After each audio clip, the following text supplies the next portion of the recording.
éxito Café-Rebec.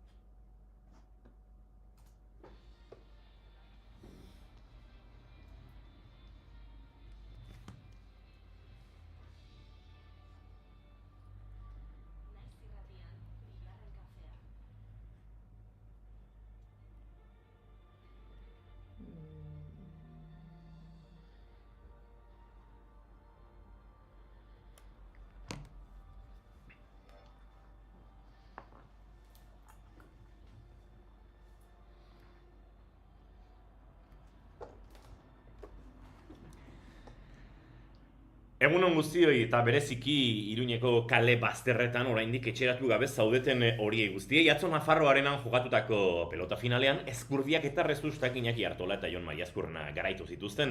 Eta partida ondorengoa festa izan zen. Festa guztientzat, baita Artola eta Marizkurrenaren zalentzat ere, maila oso ona eman baitzuten. Baina iritsi da astelena eta ajarekin bada ere, aste berri bat ikin berri dugu. Ohartzerako joan zaigu hilabete bat. Martxoaren azken eguna da gaurkoa, eta nik ez dakit hilabete hau luztea edo motza egin zaidan. Baina zenbat ospakizun izan ditugun. Uraren mundu eguna, loaren mundu eguna, antzerkiaren nazioarteko eguna, St. Patrick's Day, udaberriko ekinozioa, ordu aldaketaren eguna.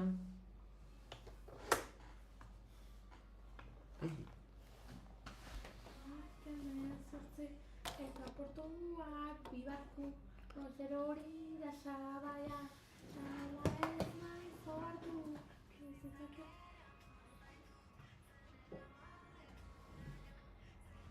Zer polita.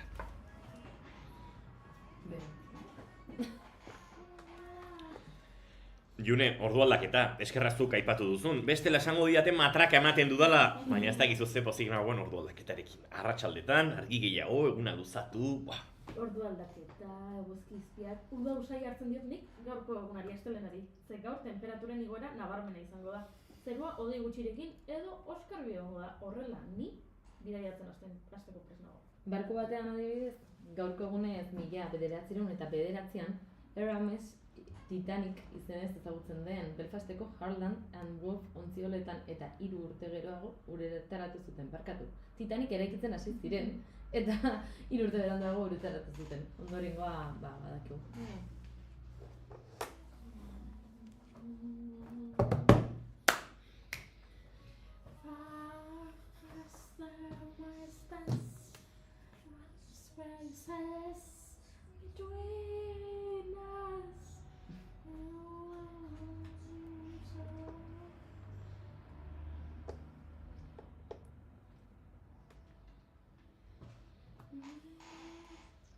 Bueno, tira, historia ez dakinarentzat gaurko egunez ere, Belfasten RMS Titanic itsasontzi famatuari buruzko Titanic Belfast Museoa inauguratu zuten, 2012an. Museoak Titanicen, bertako jendearen eta garai hartako hiriaren historia aztertzen duten 6 solairu ditu. Ganberen, estalkien eta makinagelen berreraikuntzak bisita daitezke. Eta itsasondoko hondakinekin zuzeneko konexio bat proiektatzen dute. Hobe horrela ikustea eta ez bost dirudun haiek egin zela. Bai, hobe itsasontziak eta horpekariak alde batera ustea. Gaurko egunak ez dirudia proposa itsasoratzeko. Trena agian hobeto? Trena beti ondo.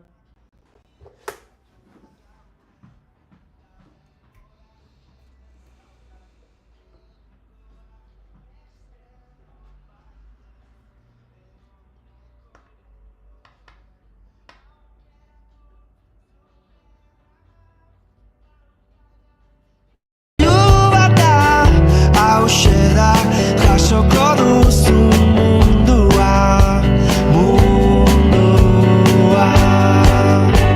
isiltasunaren bagoian idazten tren batean nago kantu bat egin dizu. Aizue, tren giroan egia esan erosoago. Erosoago agia baina ez, pentsa ez, gaurko egunez, 1987an Uharte Arakilgo tren istripua gertatu zen. Arratsaldeko 7:43 Barcelona-Hendaia ibilbidea egiten ari zen Intercity Miguel de Unamuno trenbidetik atera zen orratzaldaketa batean, eta abiadura handiegian sartu zen, okerreko seinale baten ondorioz edo hori da behintzat makinistek eta laguntzaileek mantendutako bertsioa. 18 pertsona hil ziren eta 80 eta 100 artean zauritu. Arratsalde gau hori oso gogorra izan zen erreskate lanetan aritu zirenentzako. Istripua gertatu eta gero Iruñetik, Gasteiztik eta Donostiatik ambulantziak iristen hasi ziren. Dia, Gurutze Gorria, Foruzaingoa, Suhiltzaileak, Babes Zibileko voluntarioak eta Guardia Zibila jo eta su aritu ziren oharteko herritarrekin batera zaurituak eta hildakoak trenetik ateratzeko. Aste Santuko oporren azken eguna zen, beraz trena lepo zioan. Istripua gertatu eta gero hildako guztien aldeko monolitoa jarri zuten uharteko tren geltokiaren ondoan. Bertan biltzen dira urtero omenaldia egiteko.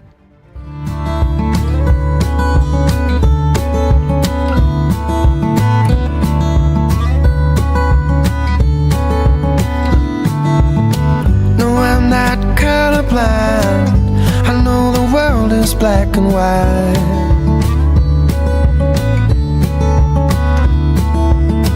Try to keep an open mind, but I just can't sleep on this tonight. Stop this train, I wanna get off and go. Baina itsasontzietan eta urpekarietan gaizki, trenen gaizki, hegazkinez ere gaizki. Gaurko egunez, 1986an, Mexicana de Aviacioneko Boeing 727 hegazkin batek su hartu zuelako Puerto Vallartarako bidean aireratu eta 15 minutura. Eta Mexiko hiriko ipar-mendebaldeko mendietan erori zen. 176 bidaiariak hil egin ziren. Baina hegazkinak aipatuta efemeride garrantzitsuen aipatu behar dugu. 37. urtean gaurko egunez martxoaren 31an Elorrio eta Durango bombardatu zituzten, frankisten aginduz.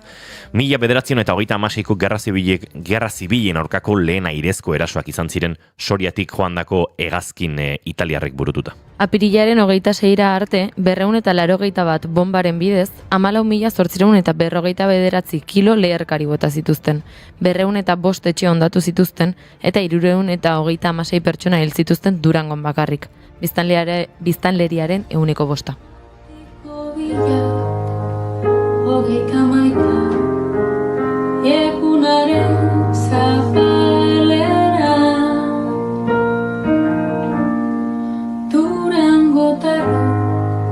Itxartu ginen, kanpaien deiza palbera, mamutzar batzuk agertu ziren.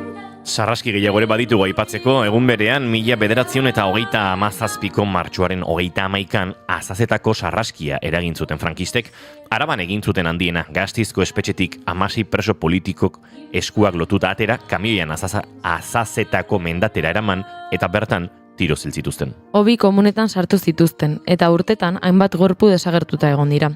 Biharamunean presoen familiei abisua basatu zieten askatuak izan zirela eta haiei buruz ezer gehiago ez zekitela esanez. Familiek bistan denez gertatutakoaren susmoa zuten, eta batzuen laguna zen Pedro Anitua apaizari laguntza eskatu zioten. Anituak Rekalde apaiz jesuita kontaktatu zuen, piketeekin Azazetan egontzena. Honek erailketaren zehaztasunak eman zizkien, baita zenbait presok berari utzitako objektu pertsonalak eta agurmezuak ere.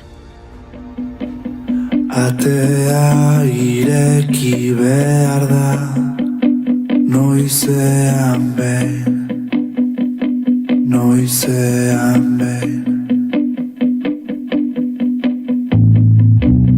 Eta kanpora atera, lehenik eta behin, lehenik eta behin. Aurpegian joko dizun aize berak, aize horrek. Bultzatuko du atea, itxi arte, itxi arte. Tira, gertakariak bai, baina jaiotza eta eriotzik ez dugu aipatu. Gaurko egunez jaio zen Sofia Otero euskal aktore gaztea. 2023an aktorerik onenaren zilarrezko hartza eskuratu zuen Berlinalen 20.000 espezies de abejas filmean egindako protagonista lanagatik. Gaurko egunez jaio zen baita ere Maria Pelae. Jaiotzaz, Maria Pelaez Sánchez Malagar kantautorea, abeslaria eta musikagilea. Azken denboraldian arrakasta handia lortzen ari dena. Eta gaurko egunez hil zen Rafa Berrio 2008an. Donostiar kantaria eta musikagilea zen, UHF taldearekin hasi zen, punk musikaren estetikatik gertu, potxekin batera aritu zen 80ko hamarkadan eta Amora Tradizion eta Deriba taldeetako kidea ere izan zen.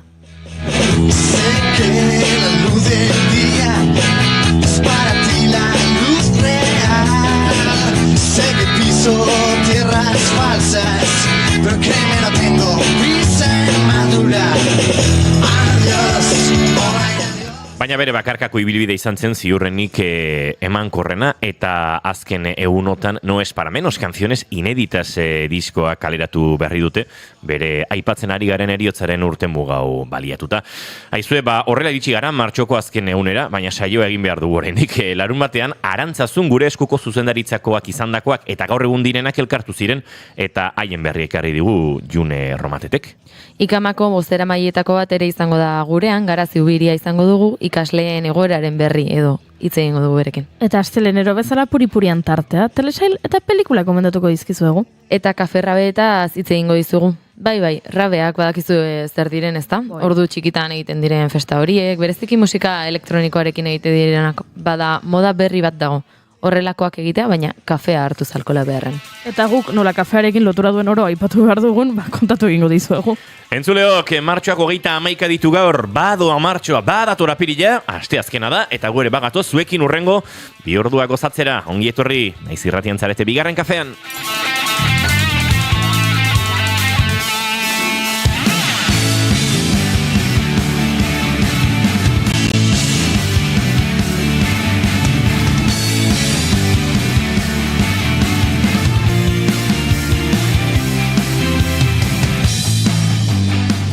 Zuekin entzuleok, June Romateti barguren, egunon? Egunon. Zer ez dugu Juri? Lesionatu ginen. Zuekin entzuleok, Goiuri ez eiza arandia. Egunon. Non hartuen mina ba? Menola sorbaldan, hasi naiz dantzan Beroti merda. Beroti merda. Izketan ari zaizuena, Uino Asensio Lurbide, gaur bigarren kafeak 900 eta 52 garrena du martxoak, 31 goizak 10 eta 18, gu 3. Eta bai, Gorkak dien bezala inigo zein darra, ez dakit astean zehar etorriko den txakalaldia, Gorka, baina topera nago, eta topera egingo ditugu urrengo 2 orduak kaferrabeak, gure eskudagoko zuzendaritzako kideak, dana kokteleran sartu, eta ea zer ateratzen den, ongi etorri guztioi, bigarren kafean zarete, naiz gratian zego Juri. Imaginatu ditu dela gure eskukoak. Itzaiteko modua zen. Rabe batean. Nuen kokteleran. Kutxauak.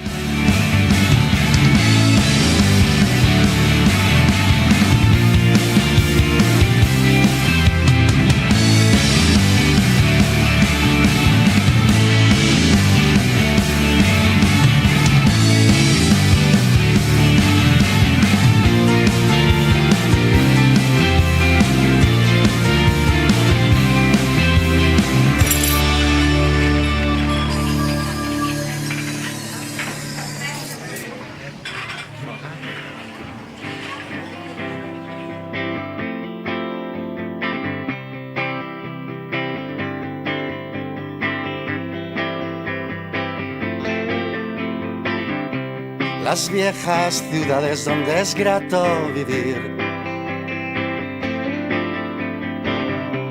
la umbría de los parques bajo el cielo de abril, las calles fulgurantes y el despoblado yerto, todo lo he visto, todo me acuerdo.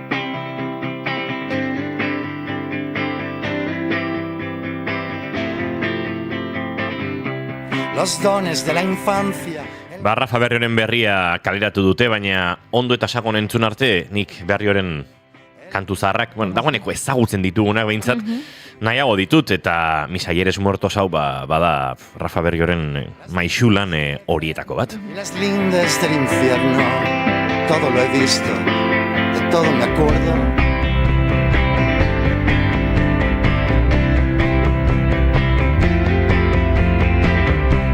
Los campos sembrados. Eta guk maite dugu berri horien musika, baina maite ditugu gauza piloa, eta horrexegatik gaurko maite duten tartera ere, bakarri izkizuegu batzuk. June Romatet, zein da zure maite duta? Neria pixka bat musikakin dago lotuta.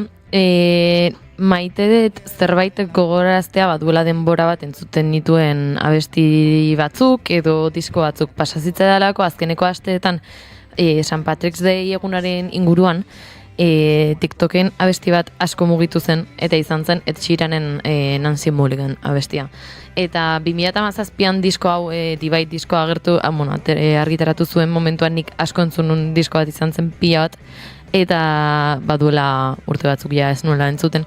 Eta Nancy Mulligan abesti honekin berriro hasi nintzela entzuten eta asko gustatzen zaidan diskoa da. Eta horixe da nire maite dut.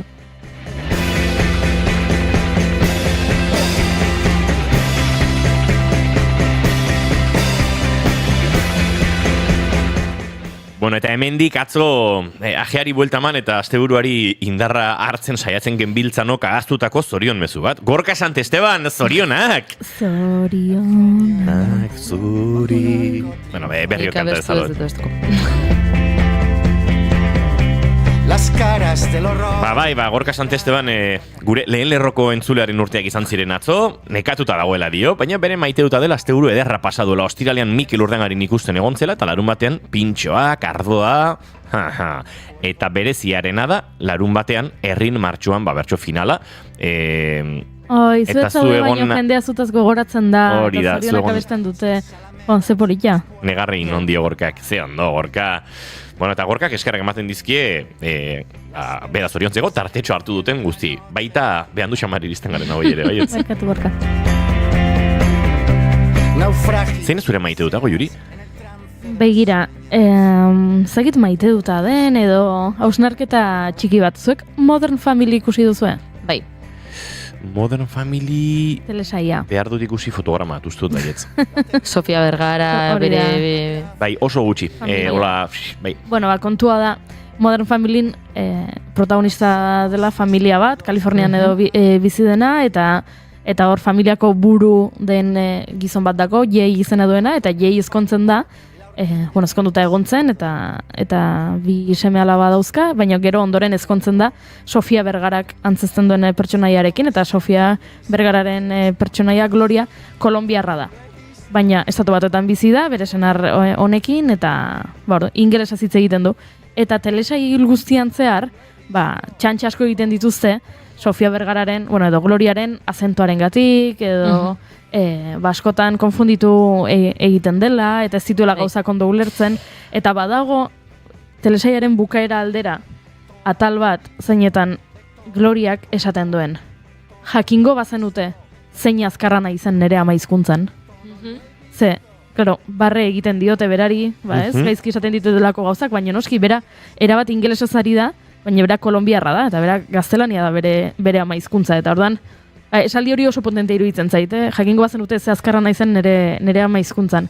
Eta gaur, hori edukiut buruan, ze egon naiz lagun batekin euskaldun berria den, edo ez da euskaldun berria da, bai. Euskara ama hizkuntza ez duen lagun batekin, eta bitxia da hizkuntza bakoitzean ze desberdinak garen. Hau da, Junezuk euskaraz hitz egiten duzunean, izaera bat daukazu, baina ingelesez hitz egiten duzunean, pixka bat beste izaera bat daukazu. Aldatzen da.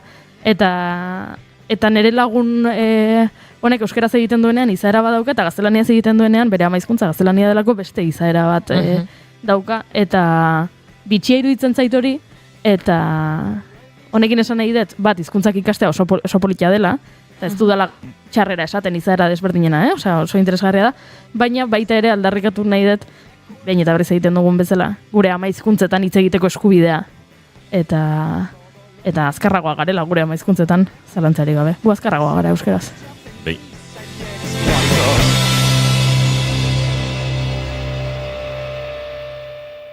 Bueno, nik hausnarketatik imortunen inguruan, zen ama hizkuntza ez da euskara.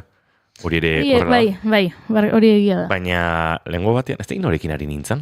Bai, aipatu nizuen lagun alemaniar bat pirauan ateratzeri ibili ginela, eta galetu zian, euskeraz banikien. Eta, bai, euskeraz bizi naiz, eta, erderaz ondo egiten duzutan, bai. Berentzako zan pixkatola saltxa bat buruan, ez? Zuk pentsatu euskeraz pentsatzen duzu. Gauz asko bintzat, bai. Aserretu?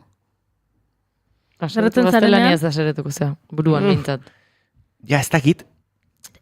Japonen aserretzen nintzanean itan oz egiten nien. Eta larroa. Nolabait esateko larrukide gehiago izan ditut euskal hiztunak, beraz askoz gehiago egin dut larrutan euskeraz, gazteleraz baino. Eta ingelesez baino. Bueno. Baina zer ateratzen zaizu zuri? Nik uste euskera ateratzen zaidala. Hori da. Ni beldurra daukat, pentsa, Zahartzaroan. Nola tono aldatu dugu, Bai. Beldurra daukat, zahartzaroan esaten dute ez, amaizkuntzara itzultzen garela. Bai? Imaginatu zarra eta espainol listuna. Bueno. Ez dakit. Bueno, oso zarra beharko dut izan, jasko geratuko golaste banaiz, baina. Beldur hori badaukat. Zarra izatea zari zarela. Badagizue, entzule maiteak. Gaur, goizean, irratira iritsi hemen estudioan, fin lanean jarri, eta June Romateti bargurenek esan didala menopausika nagoela. Kontekstua, guapa. Horrek ez du balio. Nik beti, esan dut, beroa sartzen hasten zaidanean, esaten dut beti. Hau berua ezakizute berua, eta norbaitek esaten badit inguruan ez. Esaten dut, menopausia gongo naiz. Orduan, zu sartu zea, eta beroa etzuni egiten, eta zuk esan duzu beroa egiten zula. Bai, egia da, baino jarri naizelako egia da kalefazioaren ondoan, eta bai, baino, bueno, aizu. Iruditu zait, horrela, bapatean, ez dakit, zure gaztetasunetik ni iraindu nahian ari zinela, eta... Ez, erat. Eta Inigo, zuk zer maite duzu? Nire maite duta da, pixkat bizitzan lehen esten ikasi izana edo lehentasun bugatzuk jartzen ikasi izana. Orokorrean? Bai, baina zehazki goza batzuekin. Nire, ez dakit, lan anitz hauetan edo gauz asko egite honetan, nire lan ordutegi eta egutegiak beti izan dira malguak, eta malguak dira gaur egun ere, noski, asteburu askotan lan egiten dut. Malguak ez egunero 10:00 amabitara hemen egon behar duzulako. Bai, hori aldatu da, nire bizitzan duela 5 urte bigarren kafe izeneko saio zoragarri hau egiten dugunetik. Hori, eta bazen beldur bat, nire bizi moduan, ez dakit, horrelako, hain malguatzen egin behar bat izate hori ez, baina, bai, nolait, ohitu eta gozatzen dut, falta motatzen dut, irratsaioa egitea, hemen enagoenean edo oporretan bali manago. Guri irratsaioari adarra jartzen dizkiozunean beste gauza batzuekin. Bai. Turra dela edo... Bai, ja. Eta hori, eta orduan, nire bidaiatzeko behar horietan, eta proiektuak egite gauza edo, kompromiso horietan, dolorte batzuk jarabaki nuen, ez? Gauza batzuk enituela egingo. Nahi nuelako momentu batzutan behar nuen tokian egon. Eta larun batean ere lagun eta bizitzan garrantzitsu izan den pertsona bat ezkondu egiten zen, Mari eta Joritz ezkondu egiten ziren, eta larun batean ni Suitzan egon. Eta nire baldintzan lan hori egiteko izan zen, larun batean eguerdiko 12:00 behar nuela.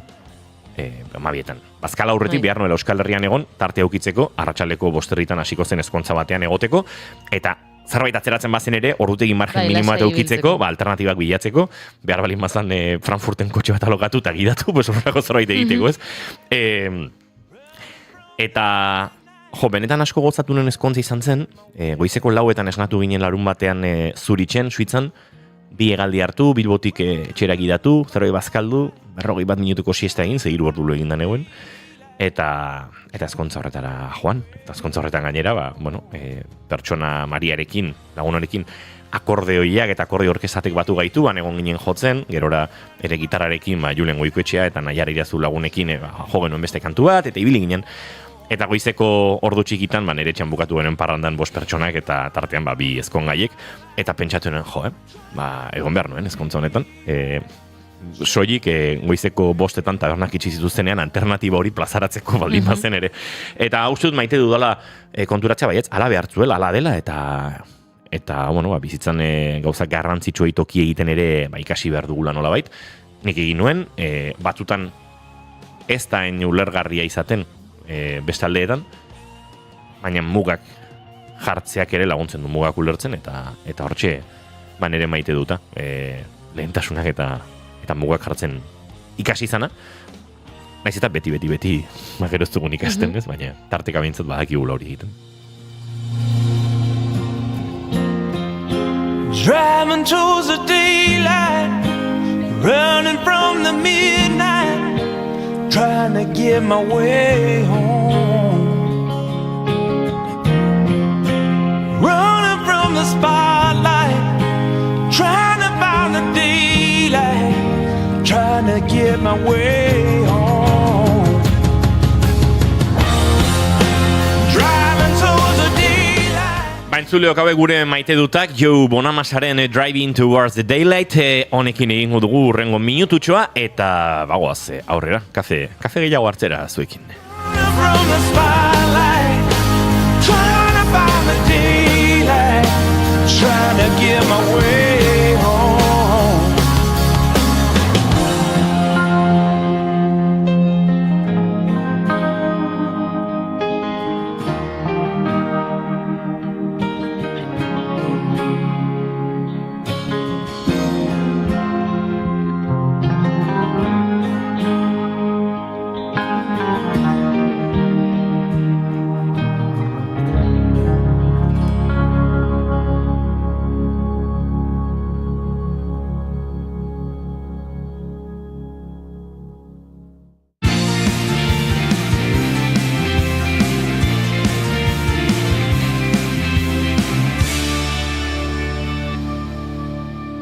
Bigarrenak ez direlako beti okerragoak, bigarren kafea.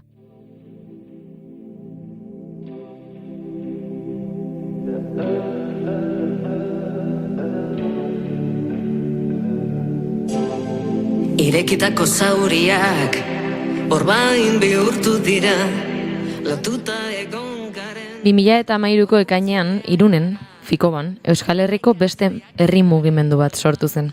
Erabakitzeko eskubidea oinarri zutela, gure esku dago aurkeztu zuten. Ordutik 12 urte igaro dira. 12 urte eta 11 dinamika, ekimen eta kide. 11 momentu berezi, tentsio une eta zuzendaritzakide. Bidean berriz, zuetani, aurretik daukagun bidaia. Bada pasaden larumatean, gure eskuko zuzendaritzaren parte izan ziren eta gaur egun diren 30 kide baino gehiago elkartu ziren Arantzazun. Bateratu, elkarri indartu eta bertatik ekainaren 7 deitu duten mobilizaziorako deia egiteko probestu zuten larumata. Hainbeste mobidakin, izan paziente, ez euki presa itxipa aldatzen gabiltza eta maite zaitut, hori soberan daki. Egunak askorako eman zuen. Atzera begira jarri eta sorreraren inguruan aritu ziren batzuk mailaren bueltan. Horien artean zegoen Zelai Nikolas, zuzendaritzako kide izan zena eta gaur egun dena. Fikoban proiektua aurkeztu baino lehenagoko bidea kontatu digu Zelaik. Ze izango zen, 2013 urtea, eta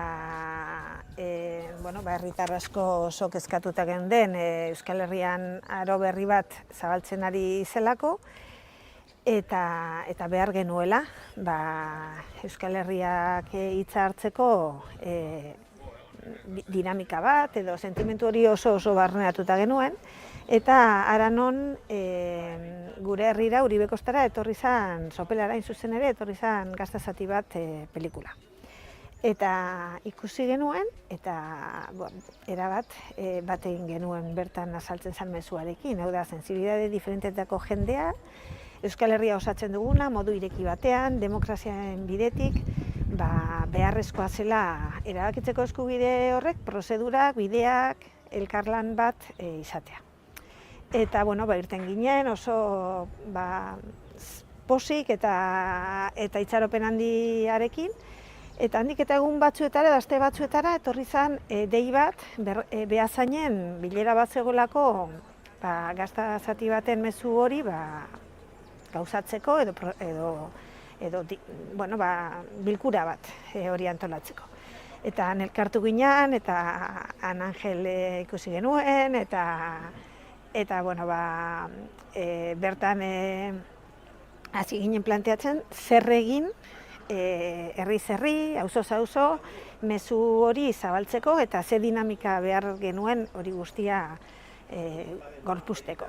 Eta gertu zen ideia izan zen gizakate bat, izan zitekela bidea, hori behar hori gizarteratzeko eta hori auzoz auzo, herriz herri zabaltzeko. Eta ideia hori gorpuzten joan zen, oso gironean, beti oso humoretsu, arazo askorekin, baina aldi berean oso itxaropentsu. Eta 2013 urtean, uste dut apirilean edo, Fikoban aurkeztu genuen ekimena. Bagenekien Katalunia, bagenekien Eskozia ere hortan zebiltzala, eta Euskal Herriak ere zergatik ez. Eta hola izan zen. Hortxe entzun dugu lehen testigantza, eta baditu gehiago, Jon Erromatetek bildu dituenak joan den larun bateko bilkura horretan.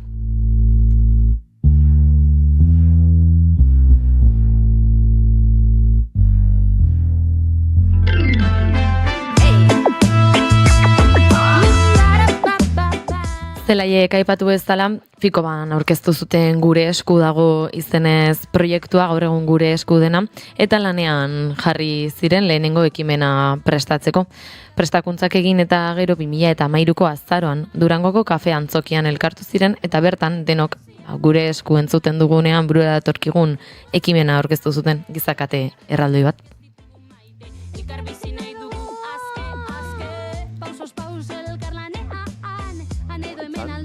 2013an, Gure eskuko garaiko zuzendaritzak edo antolakuntzak erronka bota zuenean, eta ni herrian nengoen garai hortan. Herrian antolatzen, herriko kide bezala, eta gure egin genuen, hasi ginen herrian antolatzen gizakatea, kostatu zitzaigun pila bat. Azkenean zerbait berria zelako eta horrek sozializazioa handia zekarrelako. Baina erronka polita zen, guretzat ikusten genuen 123 kilometro Durango, Iruña, elkartzea, kriston pasada. Eta antolatzen hasi ginen, eta batzordea deitu, eta argazki bat atea genuen herrikoa, potentea, 200 lagun baino gehiago, oso anitza, askotariko jendea, eta hortikan abiatuko genuen, eta hortikan jauzi bat eman genuen. Ez dudana esan ni Oiartzuarra nazela, eta Oiartzuaren azkenean olako gauzek agian beste leku batzutan baino errexagoko implantazioa daukate. Eta baino hasierak beti zailak dienen arren, 1000 pertsona baino gehiago eman genituen gizakatera, eta guretzat kristoren txutea izan zen. Eta hortikan hasita, pixkanaka jarraituz, gaur egun zuzendaritzan dago, Gure eskokoan, 10 urteko ibilbide bat, maila guztietatik pasana zela esango nuke, eta Gure eskuren barruan denetariko ardurak eduki ditu dela, bigarren gizakatearen ardura barne, ardura nagusia, eta polita zen, 4 urte eta gero, herriko batzorde batik sortutako pertsona bat edo kide bat parte hartzen zuna zuzendaritzan egotea, erronka, baina Gure esko horizontala zela, eta denak elkarrekin ere ekitzen genuela mugimendu hau. Elkarlanean indarrez alegie, gure bidean gure eskuetan. Jesus Olaziregi aipatu dugun bezala, haiek aurkeztu zuten Durangotik Iruñara 123 kilometroko luztera izango zuen gizakate erraldoi bat, aurkeztu, prestatu eta egin izan zenez, hurrengo urteetan hainbat ekimen antolatu izan dituzte. Denak herrietatik, denak elkarlanean sortutakoak. Orain, herri libre bat izena jarri dute dinamika berriari. Azaroan, egundik gora norbanakok sinatutako manifestu bat argitaratu zuten. aurrera egiteko garaia da izenekoa. Eta bertan, ekainaren 7an Bilboko kaleak hartzera dei egin zuten, baita gaur egungo testuinguruaren irakurketa bat ere. Josu Etxaburuk gaur egun bozeramaile denak azaldu digu zergatik den aurrera egiteko garaia. Gure eskuk egiten duen irakurketa gaur egun da alde batetik beharrarena eta beste alde batetik baldintzena. Alde batetik bai herri gisa nazio aitortzaren inguruan eta nazio sentimendu eta herri arrotasunaren inguruan hor badago behar bat, eta behar hori gainera esparru diferenteetan eta agertzen ari dan behar bada, sentimendua ere hor dago, eta gero baldintzak. Eta momentu honetan ikusten duguna da baldintza batzuk egon daitezkela, gainera Euskal Herria osatzen dugun lurralde desberdinetan egon daitekeela nolabaiteko sinkronia bakoitzak bere burujabetza prozesuan da bere erabakietan aurre egiteko. Orduan, elementu biak elkartzen ditugu, alde batetik nazio sentimendu hori indartu beharrarena baita ere herri arrotasun hortatik eta herri nortasun horretatik, eta gero baldintzen irakurketa bat egin da.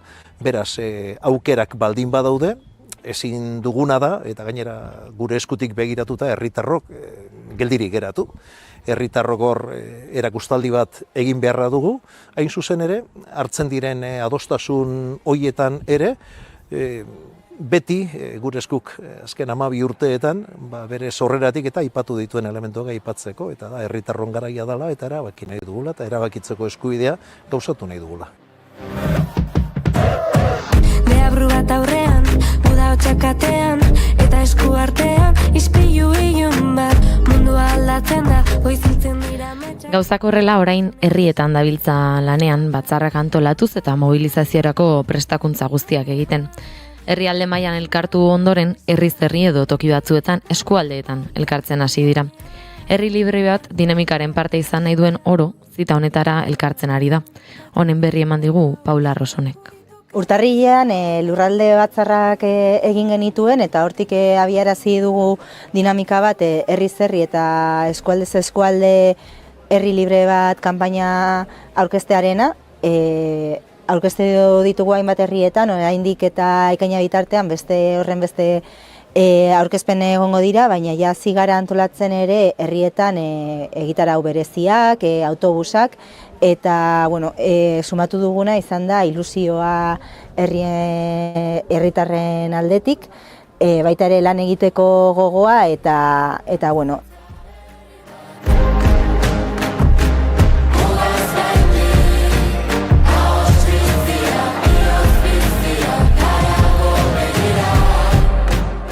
Paulak esan duen bezala herrietan ilusioa pizten ari da, indarberritutako taldeak sortzen ari dira, bakoitzak bere ideia propio eta egitarauak osatzeko gogoa dute, badira orain arte gure eskuren talderik etzen herriren bat eta dinamika berriaren ondorioz lanean jarri direnak, adibide nabarmena da, Oñati adibidez.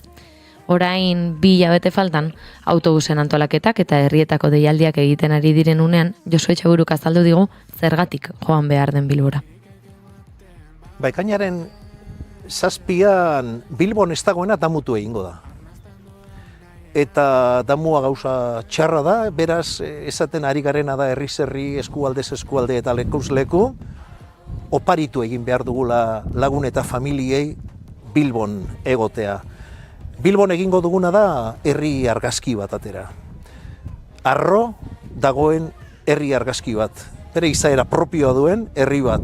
Eta gainera, lortu nahi duguna da euskal herritarrok lurralde diferenteetako euskal herritarron topaleku izatea.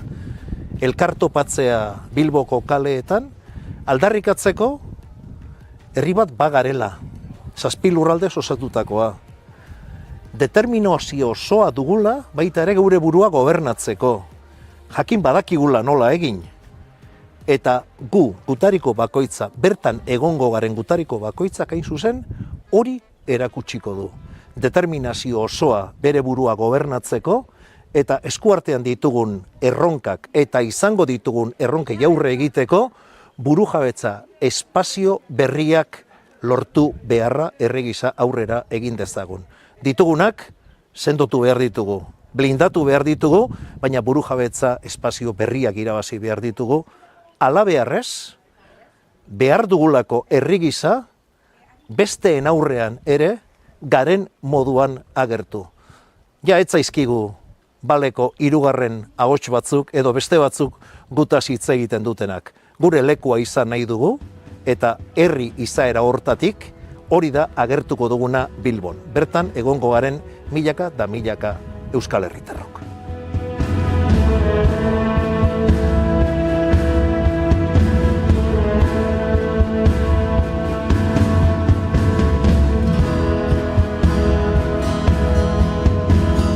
Kanta zarra dioen bezala, ura bere bidean doa. Bai, abarkatu. Barkatu. Nazio aitortza eta buru jabetza gehiago aldarrikatzeko elkartuko dira beraz Bilbon ekainaren 7an, herri libre bat Euskal Herriak erabaki lelopean. Arantzazutik pasaden larun batean esan zutenez, eta gure eskoko bozeramaileak esan duen bezala, dei egin diete Euskal Herritar guztiei haien herrietako taldeetan parte hartu, eta ekainaren 7an Bilboko kaleak hartzera. Esan behar nuen hori, Josu Etxabururen azken mezu honekin geratuko garela, eta eskerrik asko June, testigantza sorta hau gurera ekartzeatik gaurkoan. Ez zer. Guk ez dugu aldarri egiteko, eroi edo konkistarik, borondateak elkartzen gaitu, herri izan nahiak. Hormak eta resiak ez ditugu maite, elkarrekin bizi nahi dugu soilik. Ez dugu beste inor mendean hartu nahi, etorkizuna hautatu ez besterik. Hormak eta resiak ez ditugu maite, elkarrekin bizi nahi dugu soilik. Ez dugu beste inor mendean hartu nahi, etorkizuna hautatu ez besterik. Aldezan bidea gure esku dagota, milaka lagun oinez eskutik oratuta, jende zorian zua, herri libre batean, herri libre batean.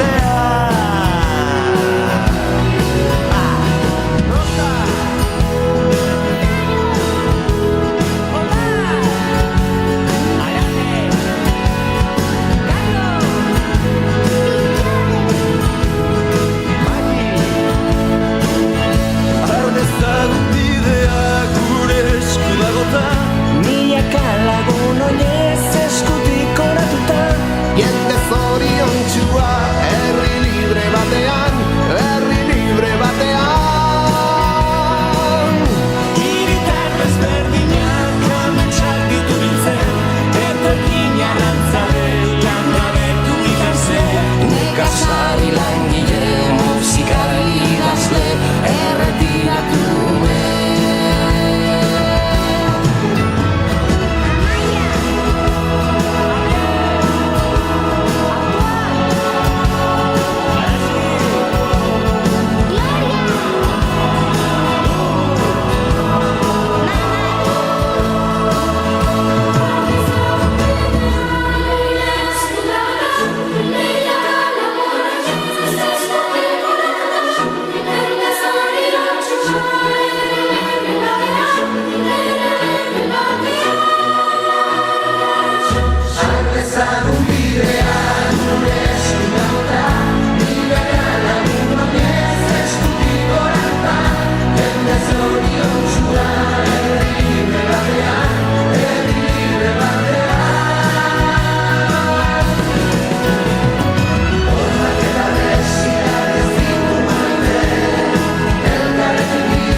Bigarrenak ez direlako beti okerragoak.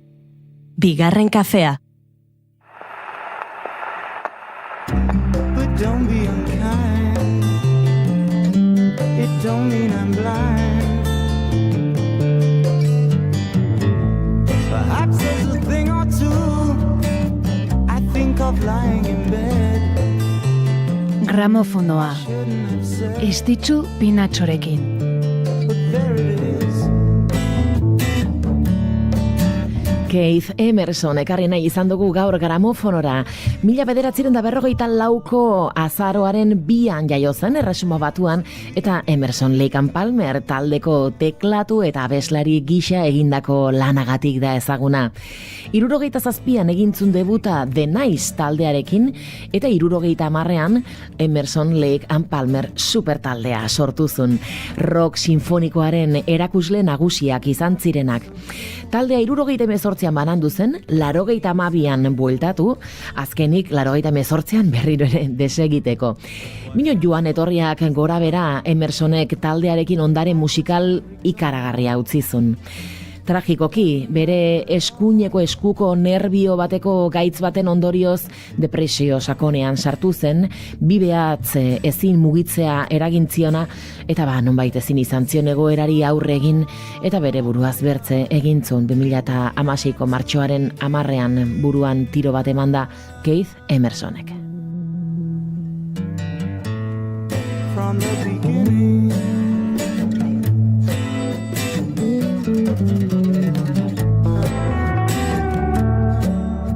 Jada entzungai duzue gramofonoaren azken saioa. Gure webgunean eta podcast plataformetan.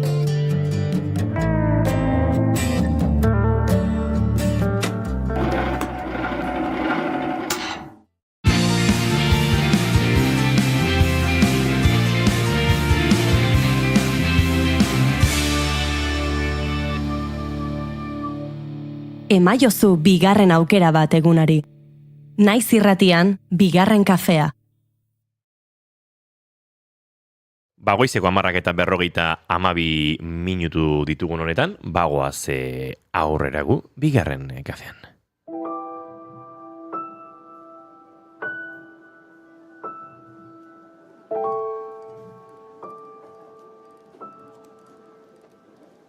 Can't meet you for dinner at the Italian place. It's where I met your family. Some words were exchanged.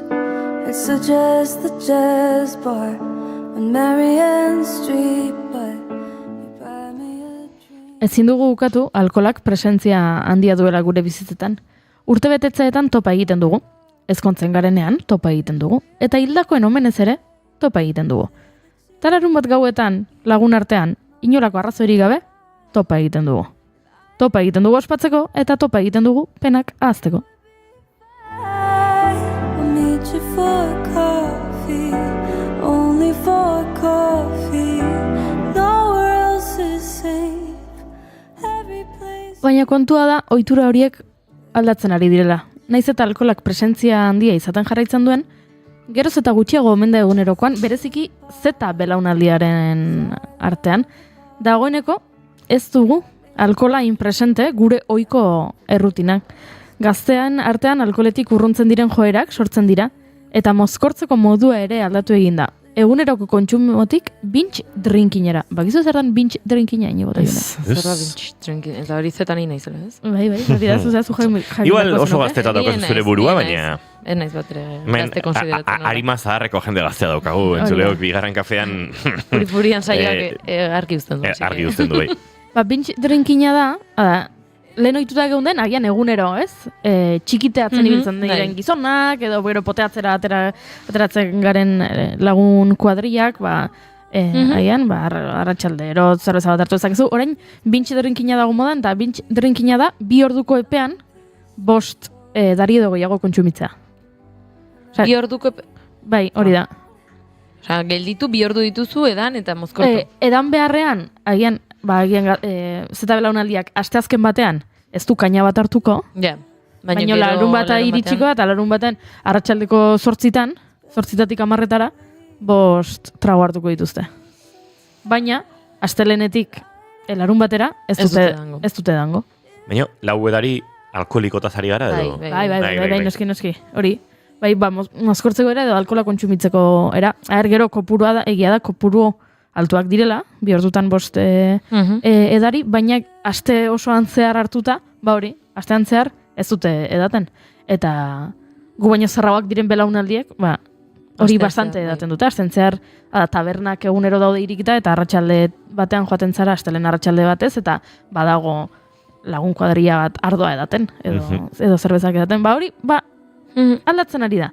Mundu mailan biztanle bakoitzeko guztizko alkohol kontsumoa edo alkohol kontsumo per capita esaten dana pasazan 80ko hamarkadako 5,9 litrotik 2018ko 6,5 litrora, hau da, igo egin zen. Orokorrean mundu mailan alkohol kontsumoa pertsona bakoitzarena igo egin zen, baina Europan jaitsi egin zen 12,2tik 9,8ra. Hau da, joera da mundu mailan alkohol gehiago kontsumitzen da, Europan gutxiago. Europan gutxiago. Hala ere, Europak jarraitzen du izaten alkohol gehien kontsumitzen duen eremua, kontinentea. Beste modu batera azalduta entzuleok, 80ean Europa kontsumitzen zuen munduko batazbestekoaren bikoitza. 6 litrotik borobilduta 12 litrora. Hori da. Eta orain, mundu mailan batazbestekoa igo da 6,5 litrora eta Europan 9,8. Oraindik, 50ko abantaila ateratzen du kontsumoan. Hori da, bai, aldatzen ari dirala kontsumo hauek, eta aipatzen dute, bai, OMS-etik eta beste hainbat erakundetik, agian pandemiak izan dezakela horren arrazoia. Hau da, alkohola kontsumitzeko tendentzia hori, pandemiaz aurrekoa aztertu ezkero eta pandemiaren ondorengoa aldatu egin dela, aipatzen da baita, prebentzio jarduerak egiten direla eskoletan, dinamikak egiten direla, sare sozialetan eta geroz eta gehiago omen daude profilak alkoholik edaten ez duten pertsonenak. Hori egia. Eta kontatzen dutenak, bidenik 23 urte ditut eta ez dut alkoholik kontsumitzen, edo 37 dauzkat eta azken 10 urtetan ez dut alkoholtantarik edan. Nei Instagramen agertzea tarteka alkohola utzi eta zure gorputza hilabete batean nola aldatu den eta hauta beste. Claro. Nik duela 2022ko udaran, kontatu izuet inoiz, eta entzule gere jakin dute, eta Danubio ibaia jetxi nuen, Pirauan, Danubio ibaiaren erdia, 1300 kilometro, eta hilabete horretan, alkoholik edango nuen, baina oso gutxi. Egunen batean, lo egitea herri batetik gertu egokitzen bazen, igual afaltzera horbiltzen nintzen oinez herri hortara, eta bertan, garagardoren bate dartzen nuen, baina, eta egia da nire gorputza asko aldatu zela. Flipatu nun. Egia da, kirol asko egunean 10-11 orduz kirol egiten ari nintzela ere bai, baina aldatu zen pilo bat, eta asko agertze zait hori Instagramen da esaten, jakin badakit, nola den, beste gauza da, egin oten nahi dudan. Jon Lizek esan du, lehenik aipatu dut, hemen bigarren kafean badagoela arima zaharreko jende gaztea, esan du, eta arima gazteko jende zaharra ere badago. Edo paren de drinkin ere izan daiteke, binge drinkin hori. Hoi da ez, gurasotasunetik noski astean zehar ezin dezula edan, baina larun batean hartzen dituzula lehen astean zehar hartzen zen dituen kaina horiek, ez? Hori esan nahi du. Pentsatzen dut. Kontua da orduan, ez badute gazteok, ez badugu alkoholik edaten, zer edaten dute? Zer edaten dugu? Antza denez, kafea. Kafearen kontsumoa igo eginda. Oso aproposa guk hemen bigarren kafetik aldarrikapen hori egiteko. Orduan, kafearen kontsumoa igo eginda eta kafea kontsumitzeko ohiturak ere aldatu egin dira. Hau da, binge kafeina ez da egiten, baino kafea beste modu batzutara ere kontsumitzen da, eta horietako bat da kafe rabeak, reifak. Rabeak, ez dakit euskaraz nola esaten den. Rabe. Baina... Zunik rabeak esan dut beti. Rabeak. Ja, reifak esan berroiake. Nik uste... Rave. Coffee rave, bale. Coffee rave etaz hitz egingo dizuet. Urrengo minutuetan. Baina, oraintxe, bagoaz estudio zentraletara, azken ordukoaren bila, antxe dugulako zai, gure lankide Aritze Santa Maria, eta segituen eman paso, konfigurazio. Behar bezala dagoenean, orain bai, Aritze, Egunon bai. Para segundu bat, Aritz Santa Mariari eskatu behar diogu, berak ez bidaltzea, bere mikrofonoa, soinu maiera, eta dut horrela konponduko dugula hau. Ea segituan hementxe entzun ote dezakegun. Aritz Santa Maria, behar ez. Horrein bai, Aritz Santa Maria, egunon. Nozue? Bai, zoragarri. Aurrera, bai. Aritz, nahi duzunean, bai. Nozue? Bai, ados, azken orduko batekin hasiko gara. Manifestazioa deitu du iganderako Euskal Herrian euskarazek, justizia euskararentzat lelopean euskarak herritarren aktibazio indartsuagoa behar duela dio eragile euskaltzaleak. Baionako auzitegian margotu zuten abenduaren 3an justizia euskararentzat leloa eta aldarri hori bera izango du igandeko Baionako manifestazioak. Gainera, margoketa hura egin zuten Euskal Herrien euskarazeko bikideren aurka apirilaren 11an izango den auzia ere salatu dute. Gorka Torre da auzipetutako bat.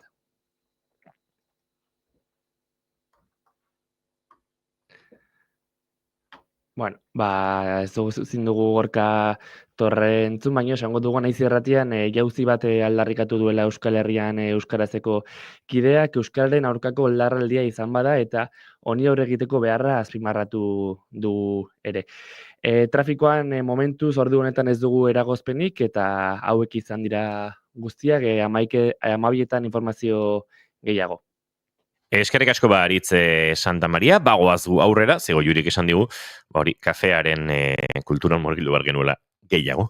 Bai, coffee raveak egia da, hemen txatean konbutxa ere jarri dutela, eta egia da konbutxaren kontsumo ere igotzen ari dela, baina kafearena berezik eta kontua da, kafea garestitzen ari dela, eta hala ere, kontsumitzen jarraitzen dugula. Pentsa, topatu dut playlist bat, asko gustatzen zaiten dela Your Favorite Coffee House. Baina, hau, oso musika goxua izateaz aratago, uste dut ez dela rave bateko musika. Hau ez da rave bateko musika. Azteko azaldu beharko genuke rave bat zer den. Rave bat da festa musikarekin egiten dena musika elektronikoarekin. Oinarrian, gerozuk rave deitu diezaiokezu, ez dakit, agian ari zara Taylor Swift entzuten festa batean eta rave bat dela iruditzen zaizu, baina berez, musika elektronikoarekin egindako festak dira raveak. Eta orokorrean, alkohol deixente kontsumitzen da raveetan, ez, orain, kafea kontsumitzen da. Eta non egiten dira rave hauek? Kafetegietan. Eta ari dira kafetegiak, hiri askotako kafetegiak antolatzen, DJ-ak kontratatzen dituzte, etortzen da DJ-a, jendea sartzen da, kafea zerbitzatzen diote, ateak ixten dituzte, DJ-ak musika elektronikoa topera jartzen du, eta jendea egiten da erotu. Eta ez badia zuen sinisten, begiratu. TikToken, Instagramen, Ixan, Mastodonen, zuek bilatu Coffee Rave, eta agartuko zaizkizue bideo pila bat jendea kafea edaten eta hau dantzaten. Hau da oraintxe, entzuleok 2025an rave batean entzuten den musika.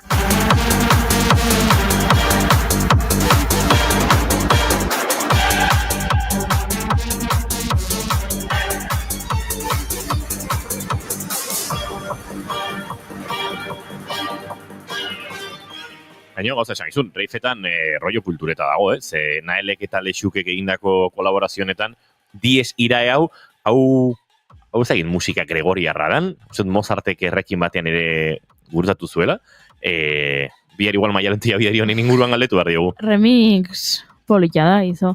Kontua da, egiten direla goiz edo arratsaldetan. Hala, ez direla gauez egiten Coffee Raveak, baina zuei goizeko 10etan interesgarria iruditzen zaizu edo, zuen gorputza gai da goizeko 10etan kafetegi batera joan eta musikau dantzatzen hasteko.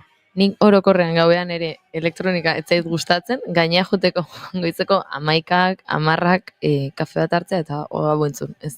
Osea, nire gorputza behintzatez.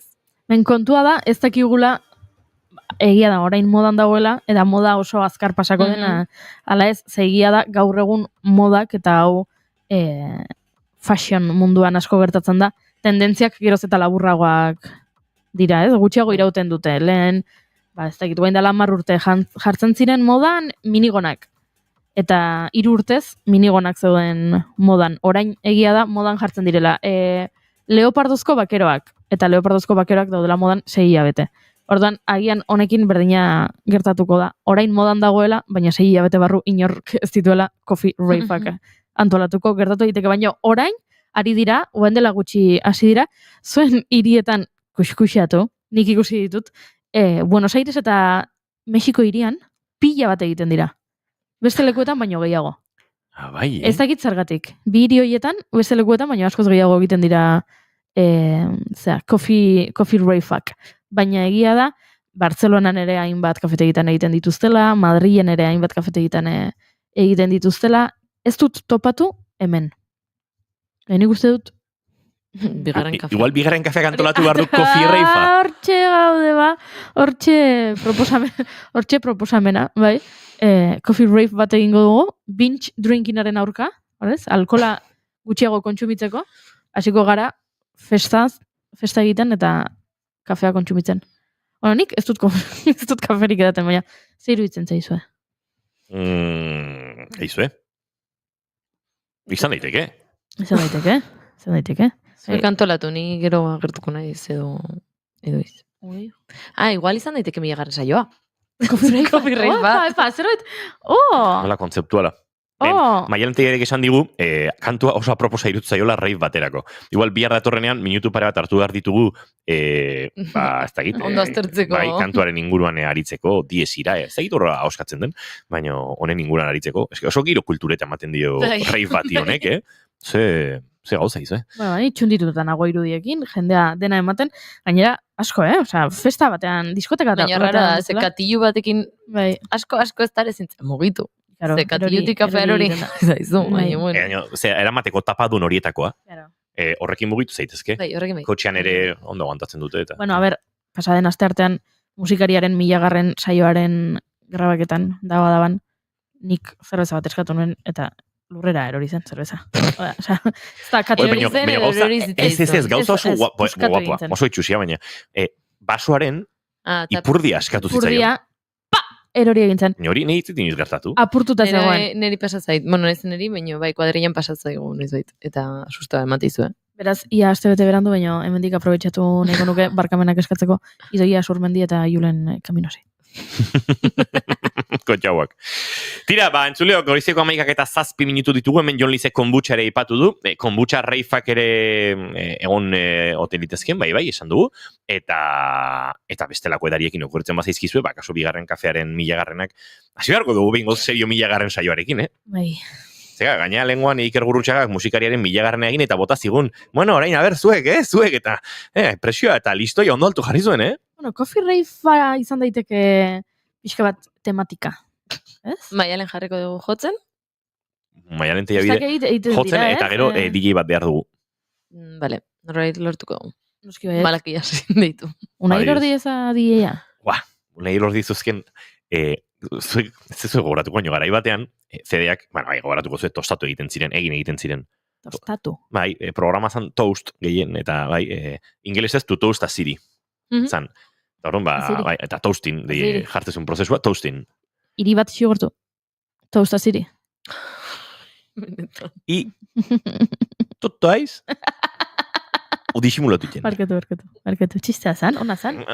Txistea zan. Bale, ez baina, benetan gustatzen zait coffee ravearen kontzeptua, gure marka bezala, festarako.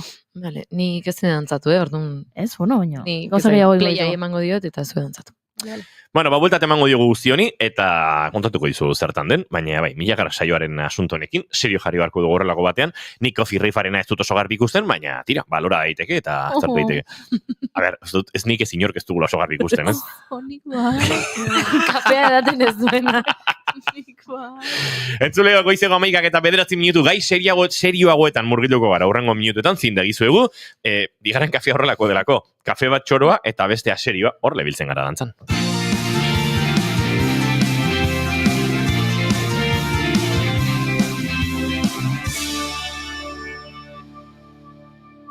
Emaiozu bigarren aukera bat egunari.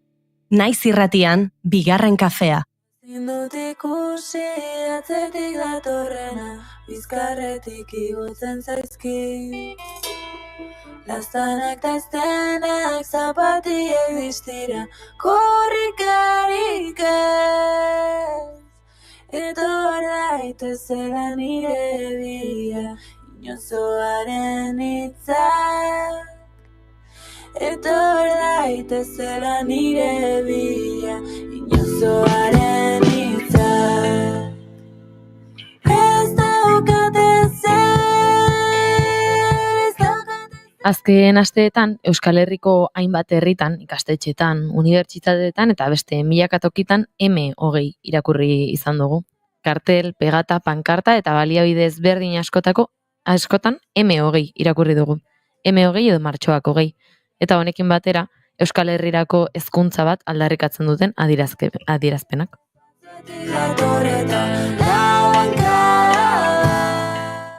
Martxoaren 20an greba deialdia zabaldu zuen ikamak, ikasleria martxan antolakundeak, eta gaur, egun batzuk beranduago eta kaleetako ikasleen adierazpenak entzun ondoren, honen inguruan aritu nahi dugu. Horretarako Garazi Ubiria, ikamako bozeramaileetako bat dugu gaur gurean egunon eta ongi etorri Garazi. Egunon.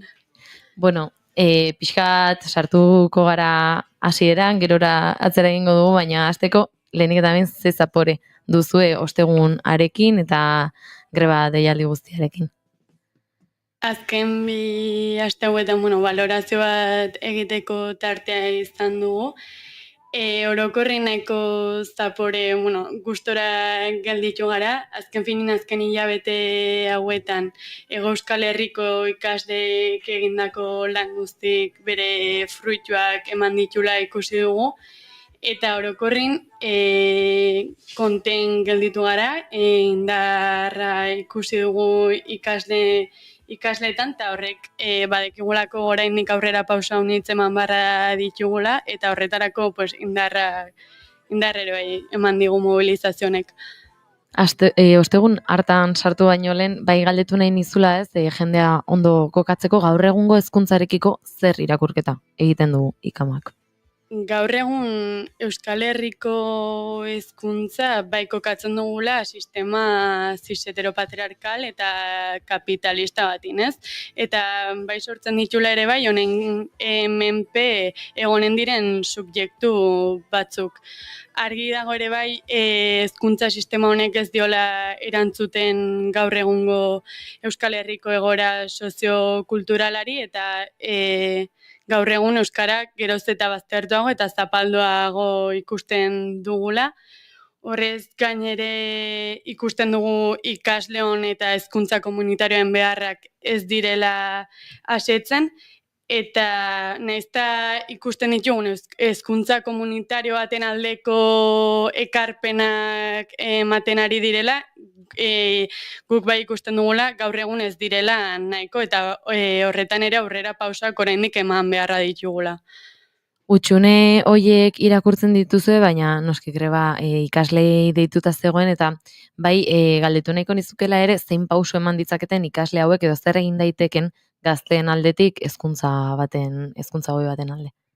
Guk argi dugu ikasleok ere paper garrantzitsu bat jokatzen dugula honetan, eta azken finin ikasleok antolatza, artikulatza eta mobilizatzeko beharra dugula. Azken finin lortu nahi dugun Euskal Herriko sistema publiko eta komunitario baten alde lanean jarraitzeko, ez? Eta horretarako, erran bezala, ikasleok borroka bateratu bat eratu behar dugu, azken finin ikasleun infantilizazioa eta autoritarismoari aurre egiteko, eta ikusten dugu horretarako ikaslearen antolakuntza eta ikasle kritiko bat ezitza ezinbestekoa dela, ez? Eta, ikamari guri dagokigu ikasleria alduntzea, ezitzea ikasle kritiko bat ezitza ez, eta horretarako estrategia eta formatzeko tresna horiek eskaintzea. Aipatu duzu ez, oraintxe bertan justu esandakoa, ikasleak kritikotasun horretan ezitzea edo formatzea tokatzen zaizuela. Gaur egungo ikasleriaren egoera zein da mobilizatuta dago, nola da gehiengoaren egoera? Bai ikusten dugu, Euskal Herriko ikasleria mas handi bat, eta martxoaren 20an bertan ikusi genuen, mobilizatua dagoela eta borrokatzeko prest dagoela. Irakurketa orokor bat eginez zerbait, ikusten dugu gaur egungo ikasleria, prekarietate eta osasun mentalari dagokionez zerbait errealitate gogor bateri aurre egin beharra diola, ez? Eta sistemak bertan ez gaituela naizta mobilizatzeko grin eta indar hori erakutsi, gaur egun ikasleek subjektu aktibotzat ez gaituztela hartzen. Argi ikusten dugu ere bai, bigarren hezkuntzan eta baita unibertsitatean ere infantilizazioa eta autoritarismoa nagusi direla, ez? Eta, hau honez gain ere bai, Euskal Herriari dagokionez ere ikusten dugu gure errealitate nazionala eta ez dela behar bezala lantzen, eta guk ikasle aktibo bezala honen ardura hartzea garrantzitsua ikusten dugu. Honez gainera ikusten dugu naizta ikasleok paper garrantzitsua jokatu ere bai, instituzioek zer esan eta paper garrantzitsua dutela. Honen, lortu nahi dugun hezkuntza publiko eta komunitario horren alde, borrokatzeko.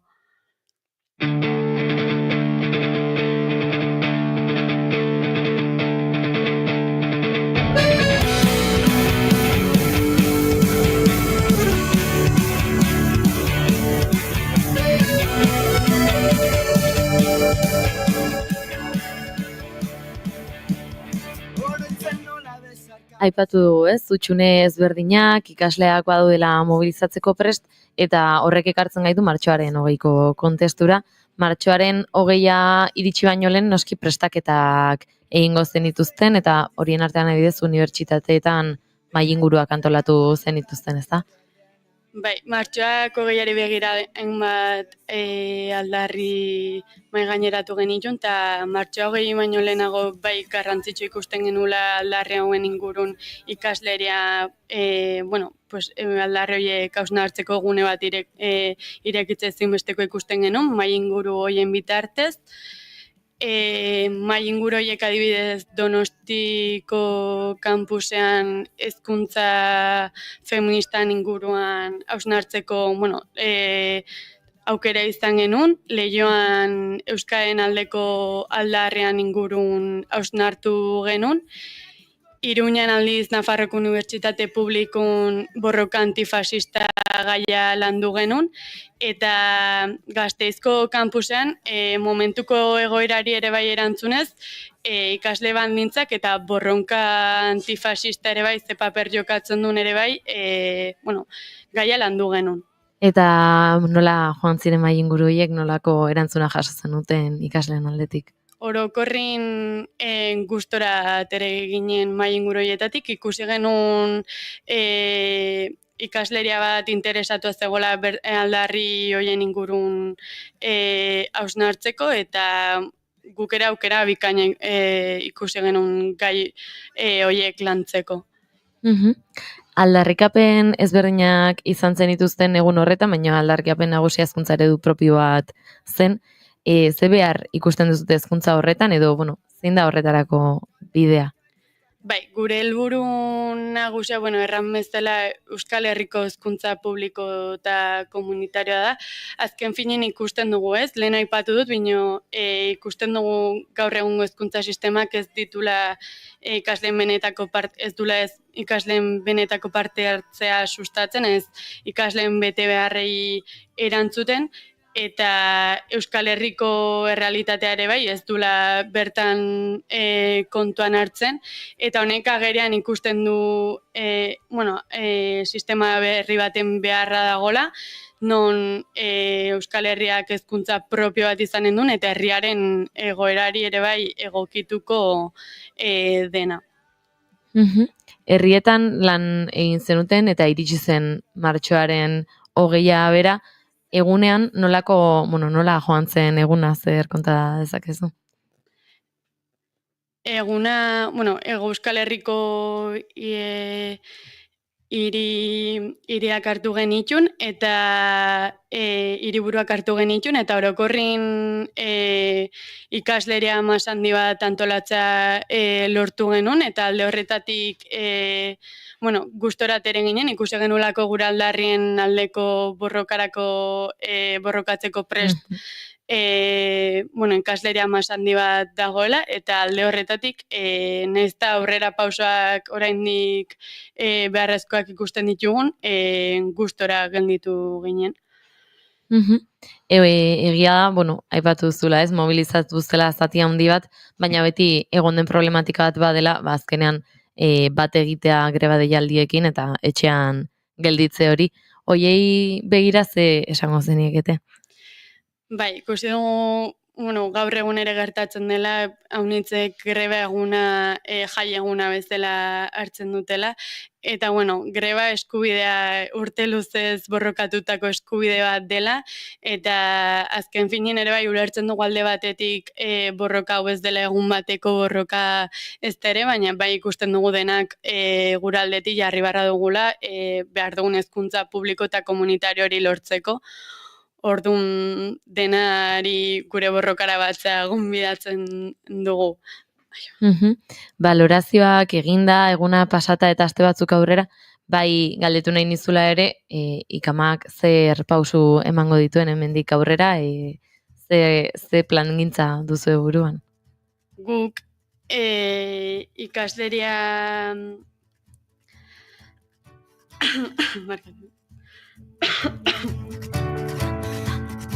Lasai. Aurrera begira gure lan ildo nagusik argik dire, ikasleon antolakuntza sendotzen jarraituko dugu, independentziaren aldeko hezkuntza bat eraikitzen ere bai, eta sistema emantzipatzaile baten alde borrokatzen jarraituko dugu ere. Horretarako ezinbestekoa ere bai ikusten dugu erran bezala ez, ikasleak politizatzen jarraitu eta gure estrategiak garatzen jarraituko dugu. Eta ikasleriatik kanpo pixka bat, hezkuntzan zein iruditzen zaizue direla eman beharreko hurrengo pausuak edo zein aldaketa eman behar dira? Erran bezala ez, guri gelditzen zaigun paperan antolatzea, mobilizatzea eta ikasleria hezitzaile bat zitzeko tresnak eskaintzea da. Aipatu bezala ere bai instituzioek paper garrantzitsu bat ere zer esan dutela ere bai ikusten dugu, azken finin Euskararen aldeko politikatik hasi, irakasle fascista eta erasotzaile arte, matrikulak hobetzetik, eta hori bai, Euskal Herriko hezkuntza propio eta komunitario bat lortu arte. Ez? Orduan guk instituzioetan ere bai, instituzioek zer esan dutela ere bai argi ikusten dugu. Garazi, mila esker hau guztia onak hartzeagatik, gertutik jarraituko zaitutzegu eta hurrengo batera arte. Eskerrik asko.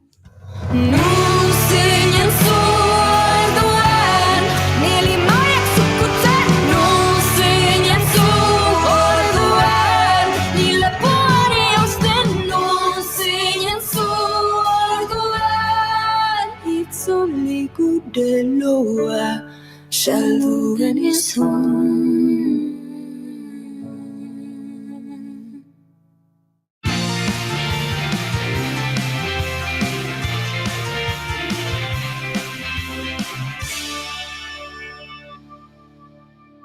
Bigarrenak ez direlako beti okerragoak, bigarren kafea. You got the cinema.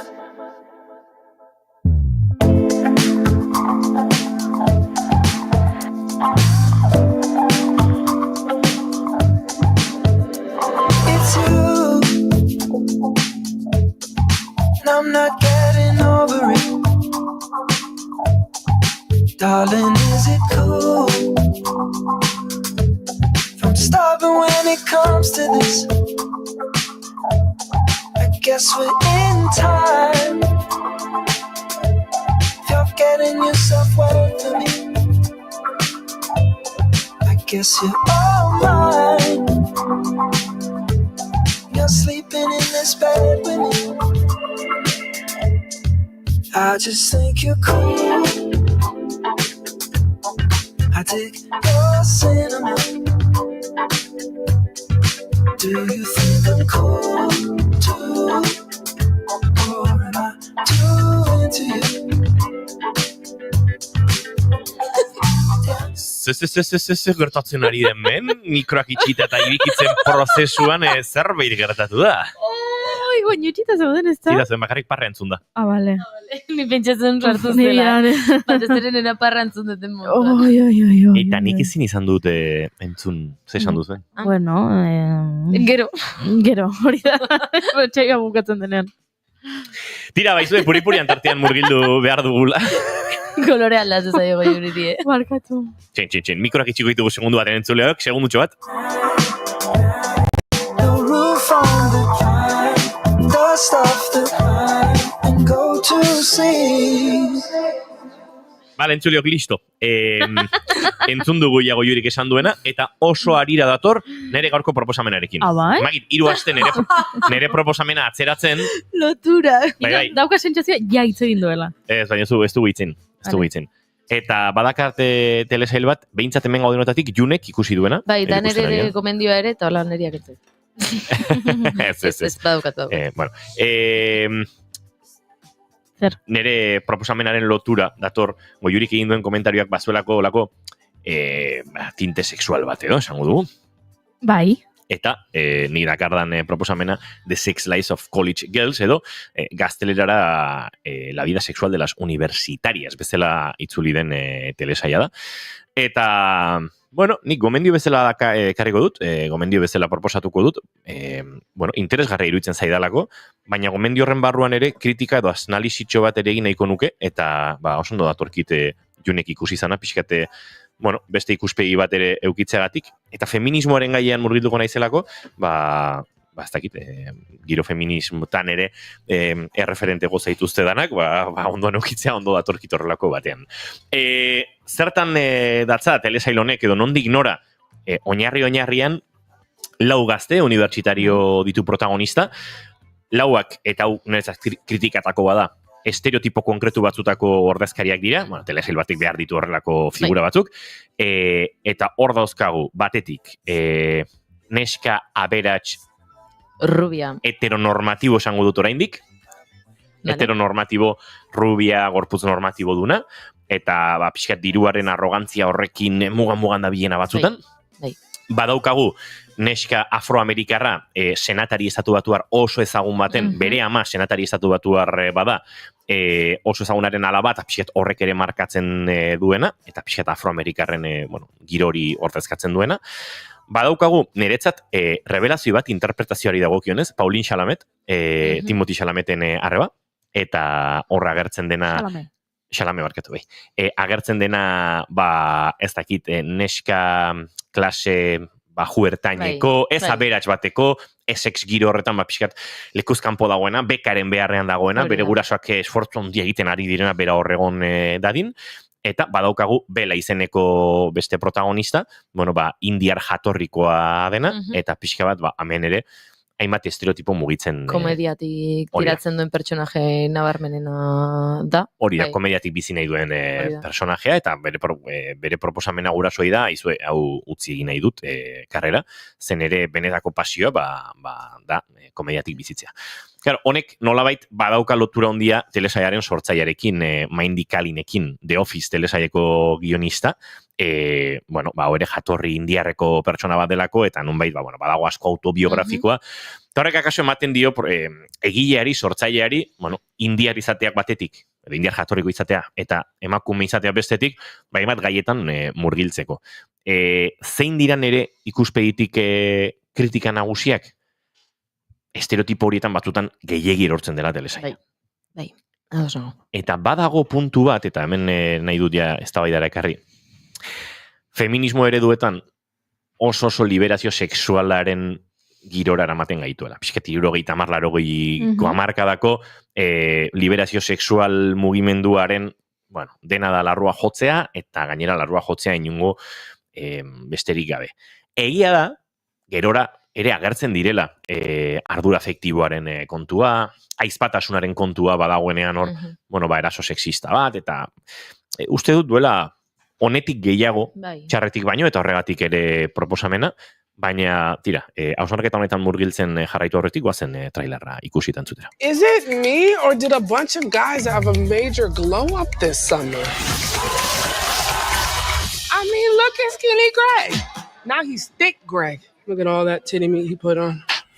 You know what they say, never waste a Friday night on a first date. But there I was, in my heels with my hair straight. This is sophomore year. Gotta step up our game. What's that? Is it true you have a 1.8 GPA? How do you know that? You tweeted it. 1.8, more like 1.great. Anybody else? Tira, hirugarren denboraldia dagoeneko ikusgai, hori da nolabait puripurian dagoena, baina horretik beste bi denboraldi, telesaiakola kolpetik gozatzea gustoko duzuen horientzat, nik alaxi harrapatu nuen, hirugarrena martxan eta horreneko biak orduantxe deskubritu nituen, beraz, maratoia egiten ibili naiz azken asteotan, eta berriro diot, badauka asko interesgarritik, badauka elbarria den pertsona baten sexu bizipenetatik ere, Jocelinen personajetik, nahiko bigarren mailako personajea da, baina interesgarria da espazio hori ere badagoelako, badago normatibotasun horretan homosexualitatea onartu nahi ez duen personaje bat, hau lehenengo denboralditik ikusten den zerbait da, ez da gehiagizko spoilerra egiten ari garena, niretzat falta da pixka bat garapena.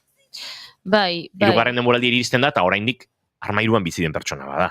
Hori da, gurasoen aurrean komentatzen duela, o aitari esango nuke komentatzen diola, aspaldi ikusi daukat nik dena jarraian ikusi nun, eta baino egia da hor dagoela, armairuan mantentzen da, gainera pertsonaiak bukaera ere, ez dauka, esaten dezula, liberazio bat.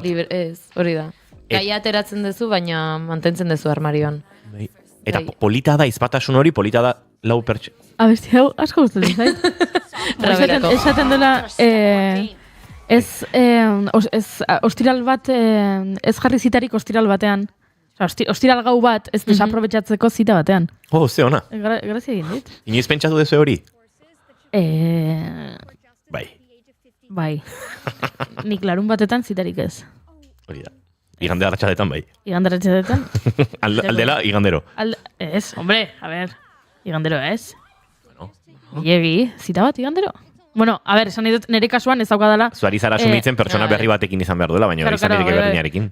Hori baina, klaro, nire kasuan, nik ez daukat bikotekiderik, orduan nire kasuan zita bat igandero, igande asko daude urtean zer, Berrogeita hamabi izango dira ez? Hori. Giro horretan dabil Sex Lies of College Girls, aragi asko ikusten da, ez sexu esplizitoa, baino sexu estena esplizituak bai, nola desateko? Neri ere gustatzen zait eta azkeneko denboraldiko gai bat da, kirolarekin ere badagoela lotura bat, naiz gogoratzen pertsonaian izena, baina esan duguna senatariaren alaba den honek futbolean jokatzen du eta oso ona da. Eta badago momenturen batean hor lesioak tratatu behar diren edo exigentzia maila horregatik pintxazoren bat hartu behar den edo ez gaia ere ikutzen duela eta alde erdi hori ere gustatzen zait azkenean bukatzen duelako osasun mentalaren gaia lantzen pertsonaia honek eta egia asko gustatu zaitela alde horretatik, baino bai estereotipoetan erorita hasten zeala begiratzen batzuk, pintzekin hartu daitezken gauza batzuk badaudela edo beste era batera landu zitezken gai batzuk badaude. Whitney da pertsonaia hori, Alaia Chanel Scottek gorputzen duena, eta bai, benetan diot, niretzako telesaiak gauza hon asko ditu, hizkuntza aldetik edo beraien artean hitz egiteko moduan ez dago filtrorik, dena da zup, eta niretzako oso erreala ere bai. Eta, naiz eta, nik jarri duan mai gainean, ezagit pixkat liberazio sexualaren garaiko joera hori, ni personalki adosagonago giro horrekin, pixkat sexualitateari oraindik egozten diogun karga katoliko eta moral enetzako zamatxuegi horrekin baino. Beraz, gustora ikusi dut, eta beraien artean ere, uste dut pedagogia egiten dela, naiz eta liberazio sexual mugimendu horregon, hitz egiten dela gero, hori, esan da bezala, ardura afektiboaz, aizpatasuna agertzen da, gaizki kudeatutako egoerak, protagonisten aldetik, protagonisten bikoten aldetik, batzuk mutila dira, beste batzuk neskak, badauden mezu oso indartsuak, homosexuala den neska batek nola esaten dion protagonista honi, armairuan bizien protagonistari, ni aspaldi atera nintzen armairutik, enago prest atzera bidea egiteko. Zurekin ezin badut kalean egon honek ezin du izan, ez? Eta oso gogorra da momentu hori, baina hortxe geratzen da harreman hori, eta gerora, gero garapena sortzen doa protagonistan, esan da bezala garapen txikia, baina badoa, eta atzera bueltak, eta baina. Bai, eta bikotekide bisexual batek karri ditzaken ere, kontraesanak bere buruaren gan ere badago beste pertsonaia batekin, ez? Beti esaten duena, ni superliberalan naiz, eta denaren aldekoa ez dakitze, eta bikotea bisexuala den momentuan zalantzak sortzen hasten zaizkio, zeloak beste erabaterako zeloak bihurtzen zaizkio, eta hori ere lantzen dute. Bai, ni oso gustora ikusi duan telesail bat izan da, eta 3. denboraldiaren zain egon nintzen. Orduan, bai. Pena ematen dit, ez dudalako ikusi, eta orduan ezin dut parte hartu... Ja, interesgarri izango zen zure iritzia ere, baina gazat esango izut, ikusiko duzu, eta kafe rei batean ez tabeatuko dugu. Mindy Colin agertzen da? Mindy Colin agertzen da? Zuk aipatu duzu Mindy Colin? Bai, baina kameorik ez du egiten esango nuke. Bai hori xezan galdera. Ez dauganik buruan, ez? Ez nuke esango. Ez palin bada oso paper sekundario batean kameatu dula eta nizela konturatu berazanik. Baina ez dut uste. Ez esango nuke. Baina entzuleok, hause, Sex Lives of College Girls, HBO Maxen ikusgai dagoen telesaia, eta aurrekoan bai aipatu genuen, ze nik esan nuen hitz egingo nizuela, eta gero nuen hitz egin, telesaia honek amaiera ere argitaratu duela, edo jakitera eman duela, 3. denboraldia eta geroago, ez dela jarraipenik izango. Beraz, 1, 2 eta 3 horiek dauzkazu ikusteko. Begira, jenderi hori gustatu egiten zaio. Begira, motza, ze ondo, denboraldi gutxi, perfecto, eskerrik asko. Eta nik nahi ditut telesail luzeak, eta horrela ez dut ibili behar aukeratzen bi ez behin. Hitz egin dizut inoiz doktoren alaskari buruz. Benetan... Egia da, hemen streaming plataformen ondorioz, orain ez dela lehen gertatzen zena, ez? Lehen bagen euskala telebista kate tradizionalak, eta bertan egiten zirela denboraldiak 23, 24 atalekoak, atal batzu, telesail batzuetan sitcometan eta 20 minutu ingurukoak, baina beste batzuk 40 minutu luzexeagoak, eta denboraldi bakoitzan 23 atal, eta egian 6, 7, 8, 10 denboraldi. Eta nik hori faltan botatzen dut, ze egia da orain, streaming plataformetan oso ohikoak direla, 8 ataleko telesail bat. Eta galdu egiten da asko, agian betelana zen, baina betelan hori, ze orain, nola, hain atal gutxi dituzun, dena kontatu behar dezu, Tardun, ez daude inbeste subtrama. Nahi, dezu ikusi zerbait oso luzea daukana betelan pila bat, eta One Piece daukazu. 1000 eta piko. Baina animea ez zaitu gustatzen. Eta gehiago ateratzen. Animea ez dut gustuko. Hau ez da oso telesail luzea, Sex Lives of College Girls, baina gauzan motxak guztoko dituen entzat, atalak ere 25 minutu bueltakoak dira, beraz, gauzatxo aletxo bat ikusi eta gehiagin engantzatu nahi ez duen arentzat, gero engantzatzen dut, azken bukatzen duzu, lau atal jarraian ikusten, baina, aukera bat izan liteke. Horixe ban ere proposamena, ez dugu agurtu, Imanol González Gurutxaga, egunon? Kaixo, egunon. Bizi alaiz? Bizi naiz, bai. Ondo? Ondo ez, logurearekin, ordu txikiak iritsi zaizkio telebisaia ikusten? Hori egia da, bai. Telesail luzetaz egiten. Zinema zuzendari guztiak zaretola konpulsibo xamarrak edo ez da beti? Ez dakit, nik uste aparte izan dela telesaiagatik, Telesai honek bai merezizulako ikustea dena de golpe. Eta bide batez aipatuko ez telesai ekarri deten. Bai. Gaur kontan ekarri dizuet, Adolescence o Adolescencia izeneko telesail bat, ez dakit noiz estrenatu da, baina aurreko asten, posible da. Dago mundu guztia txoratuta telesai honekin. Bai, eta... Justoa, eman diguzu Iñigo. Asko hitzen dute telesai buruz, gauza askotaz baita hitz egin da, nabarmenki aipatu da aktore protagonistan lana, guan behar izena ez dakitela, baina guantxe esango izuet, mentxauketela... Bere lana eta plano sekuentziaren kontua. Owen Cooper izen hau, aktore honek, eta berez lau atal bakarri ditu, aktore hau esango nuke 2 ataletan bakarrik agertzen dala, eta lehenengoan eta hirugarrengoan, eta hirugarrengoa izan zen lehenengoa grabatzen. Orduan, batematek aipatzezula ikusi nun, Karo, plano sekuentzia izan da, alare, toma izberdinak grabatu zituzten, baina hirugarren kapituloa izan omentzala lehenengo aldia mutionek set bat zapaltzen zula. Eta hori esan, irutzait oso fuertea. Ikusten baldin badezu telesaia, nabarmentzen da lehenengo kapituloa dala gogorrago aktore bezala aurreiteko eta hirugarrengoa askoz lasaiagoa dala, baina alare nei 4 kapitulotatik gehiena gustatu zaitena hirugarrena izan da. Eta bestea zuk aipatu duzun bezala, jendeak goraipatzen du plano sekuentzia izaten autu hoi. Ez dakitzen bat irauten duen kapitulo bakoitzak, ordu eta zerbait irango du, baina egia da, kapitulo bakoitzan gertatzen dela hainbeste gauza,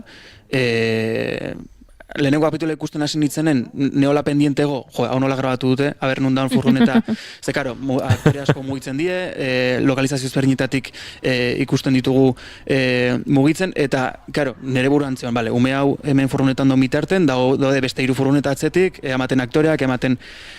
Baina egia da, puntu bat iristen dela, nun ja hori azten dezun eta sartzen zean guztiz historion.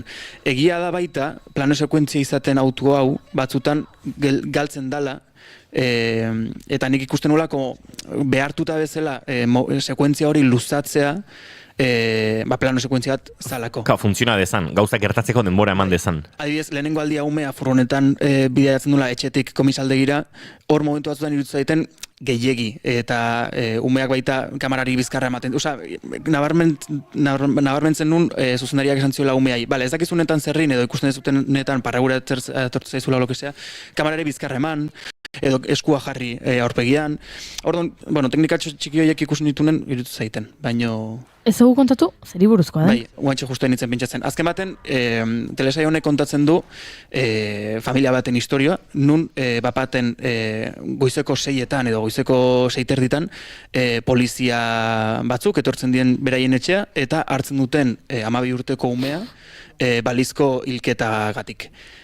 Akusatuta dagolako.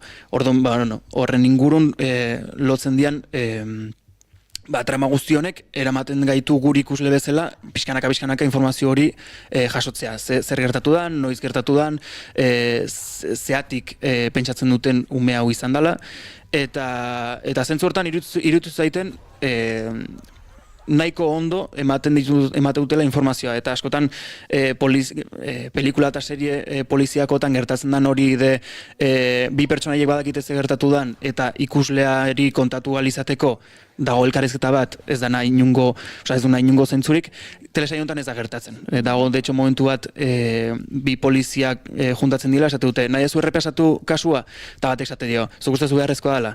Nik uste ginoa egiten, hori, ez da beharrezkoa ikusleari ja kontatzea gubion arteko elkarrizketa honetan ze gertatu dan, jongo da bizkanaka deskubritzen ze gertatuan. Eta orokorren iruditu zait lan oso ona dagoela telesaia honetan, baino batez eta aktore protagonista honez aparte, iruditu zait ume guztik daudela oso ondo.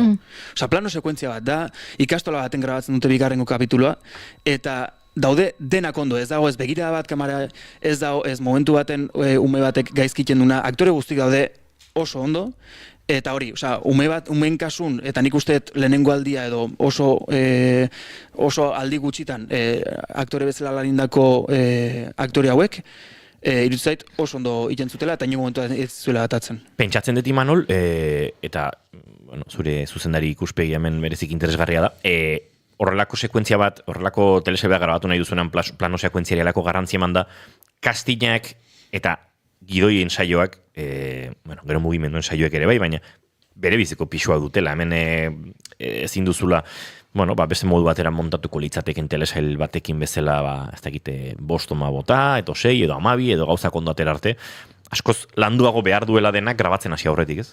Bai, nik usteet, nik iruditu zait, telesail hau ingo bagenu denon arten, eta kontatu nahi dan hori kontatzeko beharrezkoa zala kapitulo bat guztiz eskola baten gertatzea, Baino, jakin izan banu, ni zuzendari bezala, telesaio hontan plano sekuentziak iten diela, ezakit nik gai izango nintzen, hausartzeko plano sekuentzia bat itea.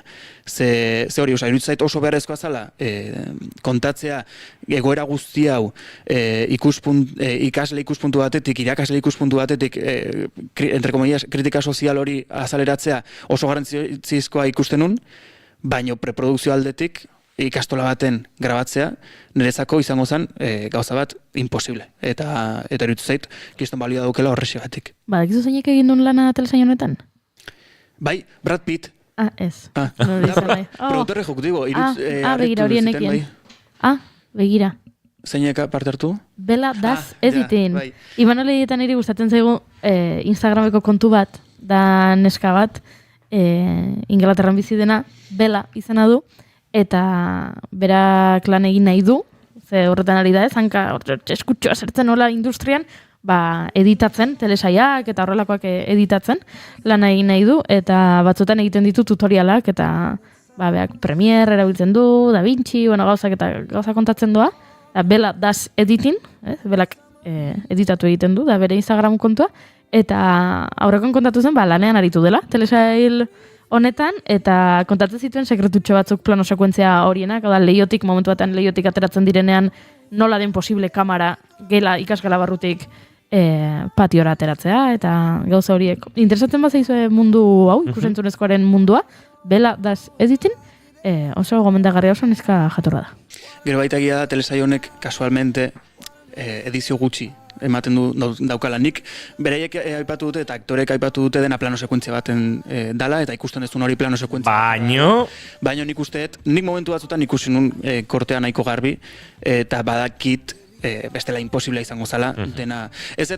Nik usteet, bai grabatu zituztela igual 5 toma eta 5 horietan dena ondo atera zala, edo behintzet dena golpez grabatu zutela eta ez zutela atzera bueltaik inbeharrik izan, baino, bueno, 4 ataleko telesail baten dena plano sekuentzia bat izan da, nik uste de momentu batzutan kortetxo batzuk badaudela. Eta hau baita, iruditzen zait, beste bideo baten ikusi nun Instagramen, kamera etengabe pertsonaian ingurutik bueltaka dabilenez, baita inbeharra izan zituzten sabaiak fokoz bete, eta batzuk piztu, kamera fokoan azpin zehonen ez ze egiteko.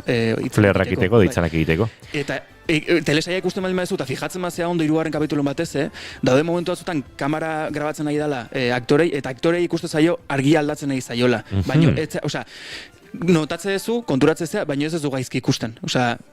Normal bezala hartze duzu, eta irutzait hor kiston lana marokela. Interesgarria hori. Ze normalean entzuleok, rodaje batean, sekuentzia grabatzen da, posizio batean, argiztatzen da, mugitzen dira foko guztia, jartzen da dena martxan, setean zuzendariak eta argazki zuzendariak esaten dute, bale, okei, grabatzera goaz, bukatzen da, eta horrengo sekuentzian, edo beste kamera posizio bat bilatu barrenean, beste argiztapen bat konfiguratzen da. Kasu honetan, denak live behar du, denak momentuan behar du, eta orduan Eta hori dena ondo ateatzea, toma bakar baten iruditzen zait, magia bat. Pentsatzen dut, toma hori egiteko, 5 toma egiteko denbora asko behar da, baina aurretik prestakuntza lanak ere, iaia pixu gehiago hartuko duela, eta argiztapen hori guztia zuzenan egiten dela, antzerki batean argizetak aldatzen ikusten ditugun bezala ez, batzutan oso golpeti, beste batzutan polikiago, baina hor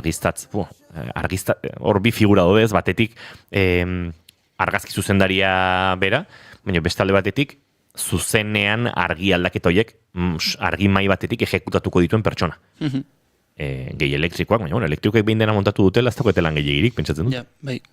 Baina esan hor kiston lana dago, eta hori, behin aktorekin lanin da gero dialogok eta lantzeko, hor koreografia bat dago, denakin, bai aktore nola mugituko dien, bai kamera nola mugituko den, bai argiztatzaile honek ze momentutan piztu barritun zer, nik usteet hor egongo ziela pantaila pila bat, bakoitzako ikusula bere pantaila, eta hortik ikusiko zula ze momentutan sartu, eta ze momentutan ez, eta irutu zait zentzu hortan, eta aktoreak baita, lehenengo atalen adibidez, goaz, denbora guztin, telesail guztin zehar azkeneko atalen kenduta, goaz pertsonaia guzti jarraitzen eta pertsonaia ezberdinak ikusten. Eta lehenengo atalen irutu zitzaiten baita, umeakin baldin bazaude ordu oso batez, normala da, tonua ondo jarraitzea, baino ordu beten, baldin bazatoz umeakin, gero zoaz beste batekin, gero boltatzea umeakin, irutu zait, hor baita daola, tonua mantentzeko gaitasun bat eta lan bat ikaragarri handia.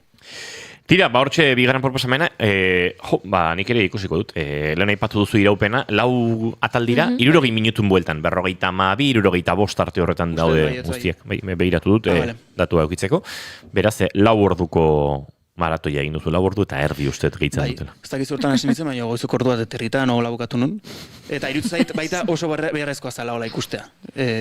Maratoi moduan. Bai, jake atal bakoitza plano sekuentzia badan, eta jarraian ikusi behar dezun, zu konsumo sekuentzia bat egin duzu. Hori da, bai. Ondo dago, hoxe proposamena, Netflixen ikusgai dago, Adolescence, zer esan handia ematen ari den telesaia, eta, guk ikusten dugunean, akaso gaiari hurbilketa ere aztertzeko edo eztabaidatzeko aukera izan dezakegu. Bai. Ematen duela korretarako, baina ikustatzen zaite Imanolek tarteka, ikuspegi zinematografikoa gori ematea lanei, eta nik ere orain ikusten dudanean ikusiko dut gaur Imanolek aipatu dituen. Nik ikusita. Hirugarrenean argi aldaketa hori antzeman behar duzu.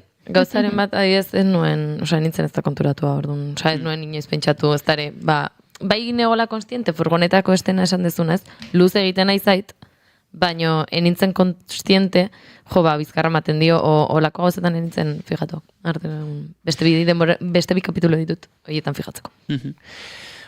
Hori bigarren proposamena, lehenengoan Maxen, bigarrenan Netflixen, bagoaz beste batekin, eta hau goiurik dakarren proposamena da, hain zuzen ere, oraintxe entzungo duzuena. This is all anonymous, yeah? You can say anything. My mother and father were both proud members of the Irish Republican Army. Have I told you girls how to make explosives? It was quite a happy childhood. We were Catholic.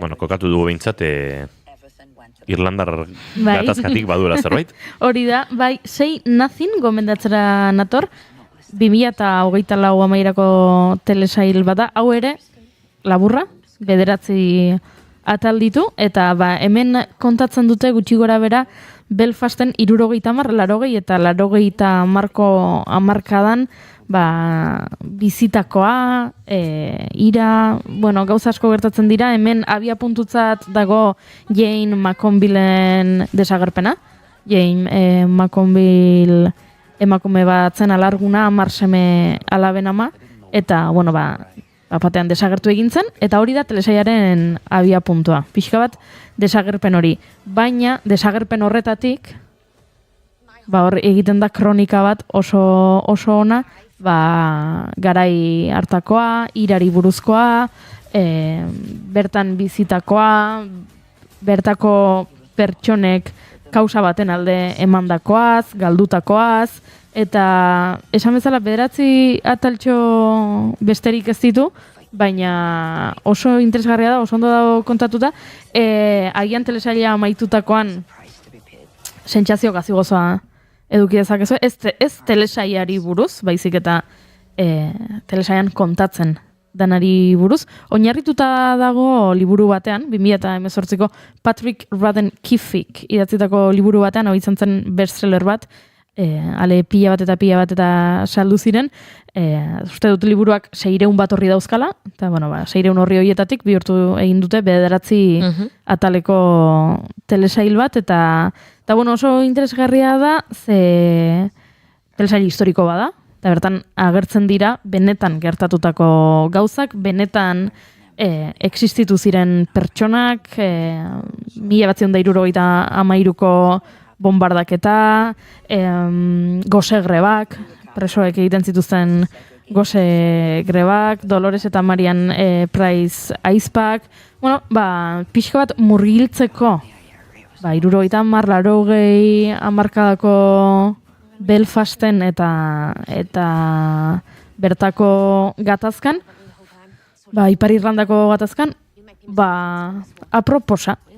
Hau, badakizuen nolakoa den gauza hauek nolakoak diren Patriarekin askotan aipatzen genuen baita, hemen uste dut eneko sagardoik aipatu zigula, hau gatazkari buruzko, euskal gatazkari buruzko zerbait egiten denean kontuan hartu behar dugula puzzle bateko pieza egiten ari zarela, eta ez gatazkaren kontakizun osoa. Eta orduan, patria puzzlearen pieza izan daitekela, baina patria ez da euskal gatazkaren narrazio fidela edo euneko eunen egia duena edo bertsio hori besteen gainetik onartu behar duguna. Orduan, hemen ere, hori esango nizueke, zein nazin ere, bada, Ipar Irlandako gatazkaren kontakizunean pieza bat.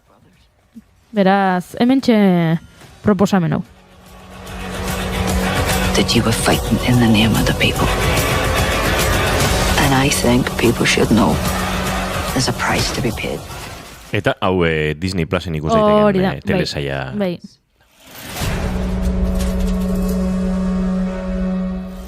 Oso itxura hona dauka, egia esan.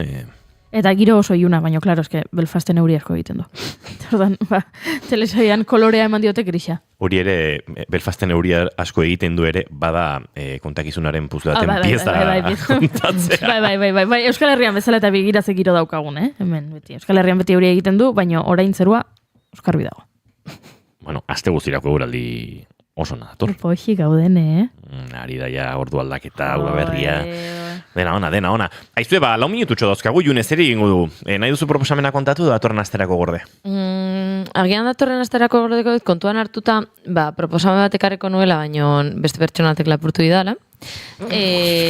Nuela, egia da. Baina Imanolek. Bai, Imanolek. Ados uste nuen, nik da. Pentsatzen nintzen, 3 aste dara matzat sex life zitzeiten. Duela hilabete batzuk pentsatu nuela, ekartzea zuk ekarri dezun proposamena, baina esan, ez du inork ikusiko hemendikan, orduan ez dut ekarriko eta harritu zidan jakitea zuk ikusi zenuela. Ez zidan asko pegatzen igual. Exactamente. Badakizu... Penetan pentsatzen nuen, ikustekotan goiurik edukiko du ikusita, baina ez du ematen, orduan, ez dut honetaz hitz egingo.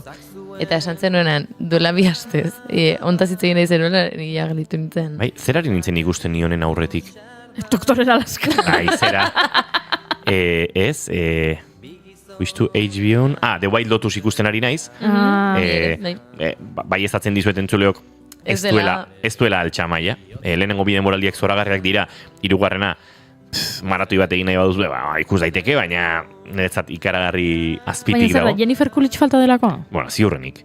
Bai. Aipatu nuen, Jennifer Coolidge eta batez ere, netxako pertsonaiak eta aktoreak ere bai, baina pertsonaiak ez dutelako lehenengo bide moralditako pertsonaiek zuten dualidadean interesgarri hori. Gorrotagarri bezain maitagarri suerta zitezkeen pertsonaiak. Bestatzuk gorrotatzen ditut, baina ez aurreko bide moralietan bezala esatezula. Gorrote talde hau, baina mendik usatzen zait pertsonaia hau edo, bai. Empatia puntu bat edo, hemen, dena da, hotza dena da previsible xamarra, nik ez dut ikusi oraindik amaiera. Uste nuen 6 atal izango zirela, baina 6. ikusi dut eta ez da 8 izango dira kasu honetan, ez dakit. Baina hori, eta bukatu zenean, 6. atala, edo ez lehenago izango zen hau. 3. atala horrelakon bat, agertu zitzaidan sex life, eta engantzatu nintzen, eta maratu egin dut. Nik ikusi nuen duela urte pare bat atera zen lehenengoa, jarraitu nuen 2. zai, 3. zai, eta 3. bukatu zenean gelditu nintzen sentsazioekin, ez da gehiago egongo, ze ondo pasatzen nuen ikusten, baina bueno. Nei, da telesail, ez da egite, divertigarria, freskoa, dramatika puntutxo badaukana, baduena, baina batez ere, pixkate, bizileku bihurtzen den horietakoa, denbora luzez horregon zaitezkena, eta gehiegi pasagabe ere, pertsonaiek badutelako indarra handia. Bai. Uste dut, White Lotusen 3. denboraldi hori falta zaiola, pertsonaiek, gidoiak, ez daukala indarra. Eta aktoreak ere, justito. Bai, niretzat, baten bat dago ez zaitena gustatzen oso ondo, pertsonaia bera den edo aktorea den, dago aktore bat kariño pixka bat ere badio dana, eta bai besteak hor gelditzen zaizkit, erdian gelditzen zaizkit. Eta nola ekarri nahi nuen adolescentz, nahiz eta erdian eukin. Eta gaur goizean goiz ikusi dudan Imanolen Instagrameko historia argazkia ikusi dut, eta esan dut, Imanolek ekarriko du arduan. Gaur goizen, idatzi diazu, egun hon esan gabe ez ezer, ez kaixo ez ezer, esan diazu, zuk gaur zer ekarriko duzu, eta nik zain dut, adolescentz, eta ez diazu ez da erantzun. Egun hon, nik nera man orduta erdi hemen, hain nintzen deskargatzen gauzak, eta jakin behar nuen. Imanolen alde esango dut, bera larun bater arte lanean ibili dela. Badakit. Ni larun batean lanean, egon. Baita ere, Euskal Herria salbatuko duzu, Reportajea, nonbait noizbait egin behar zen. Ni larun batean han negon. Aizue, agurtze gordoa daukagula. Adolescentzen inguruan bigarren bueltate egingo dugu gaiari gehiago erreparatzeko. Vale, beste gehiago ikusten dugunean. Trato bat egin daiteke, ez dakit, zeinek ekarriko duen The Last of Usen denboraldia. Hori denon artean ekarriko dugu. Nik ez dut ikusiko lasen. Nik bai. Ez ez ikusiko? Eta Harry Potterren telesailua atako dutena Maxekok, ez da. Ni Harry Potterren telesaia, ez dakit, baino The Last of Us. Ez ikusiko ditut, aste guztien zehar Harry Potterreko pelikula guztik, baina telesail berria ez dut ikusiko. Gazteok, jarraitu ez da baidan mikrotik kanpo, eguerdiko amabiak ditugu, eta bagoaz azken ordukoaren informazioa jasotzera. Gu bagoaz, bihar 11:05, hemen naiz irratian, zaindu asko, agur!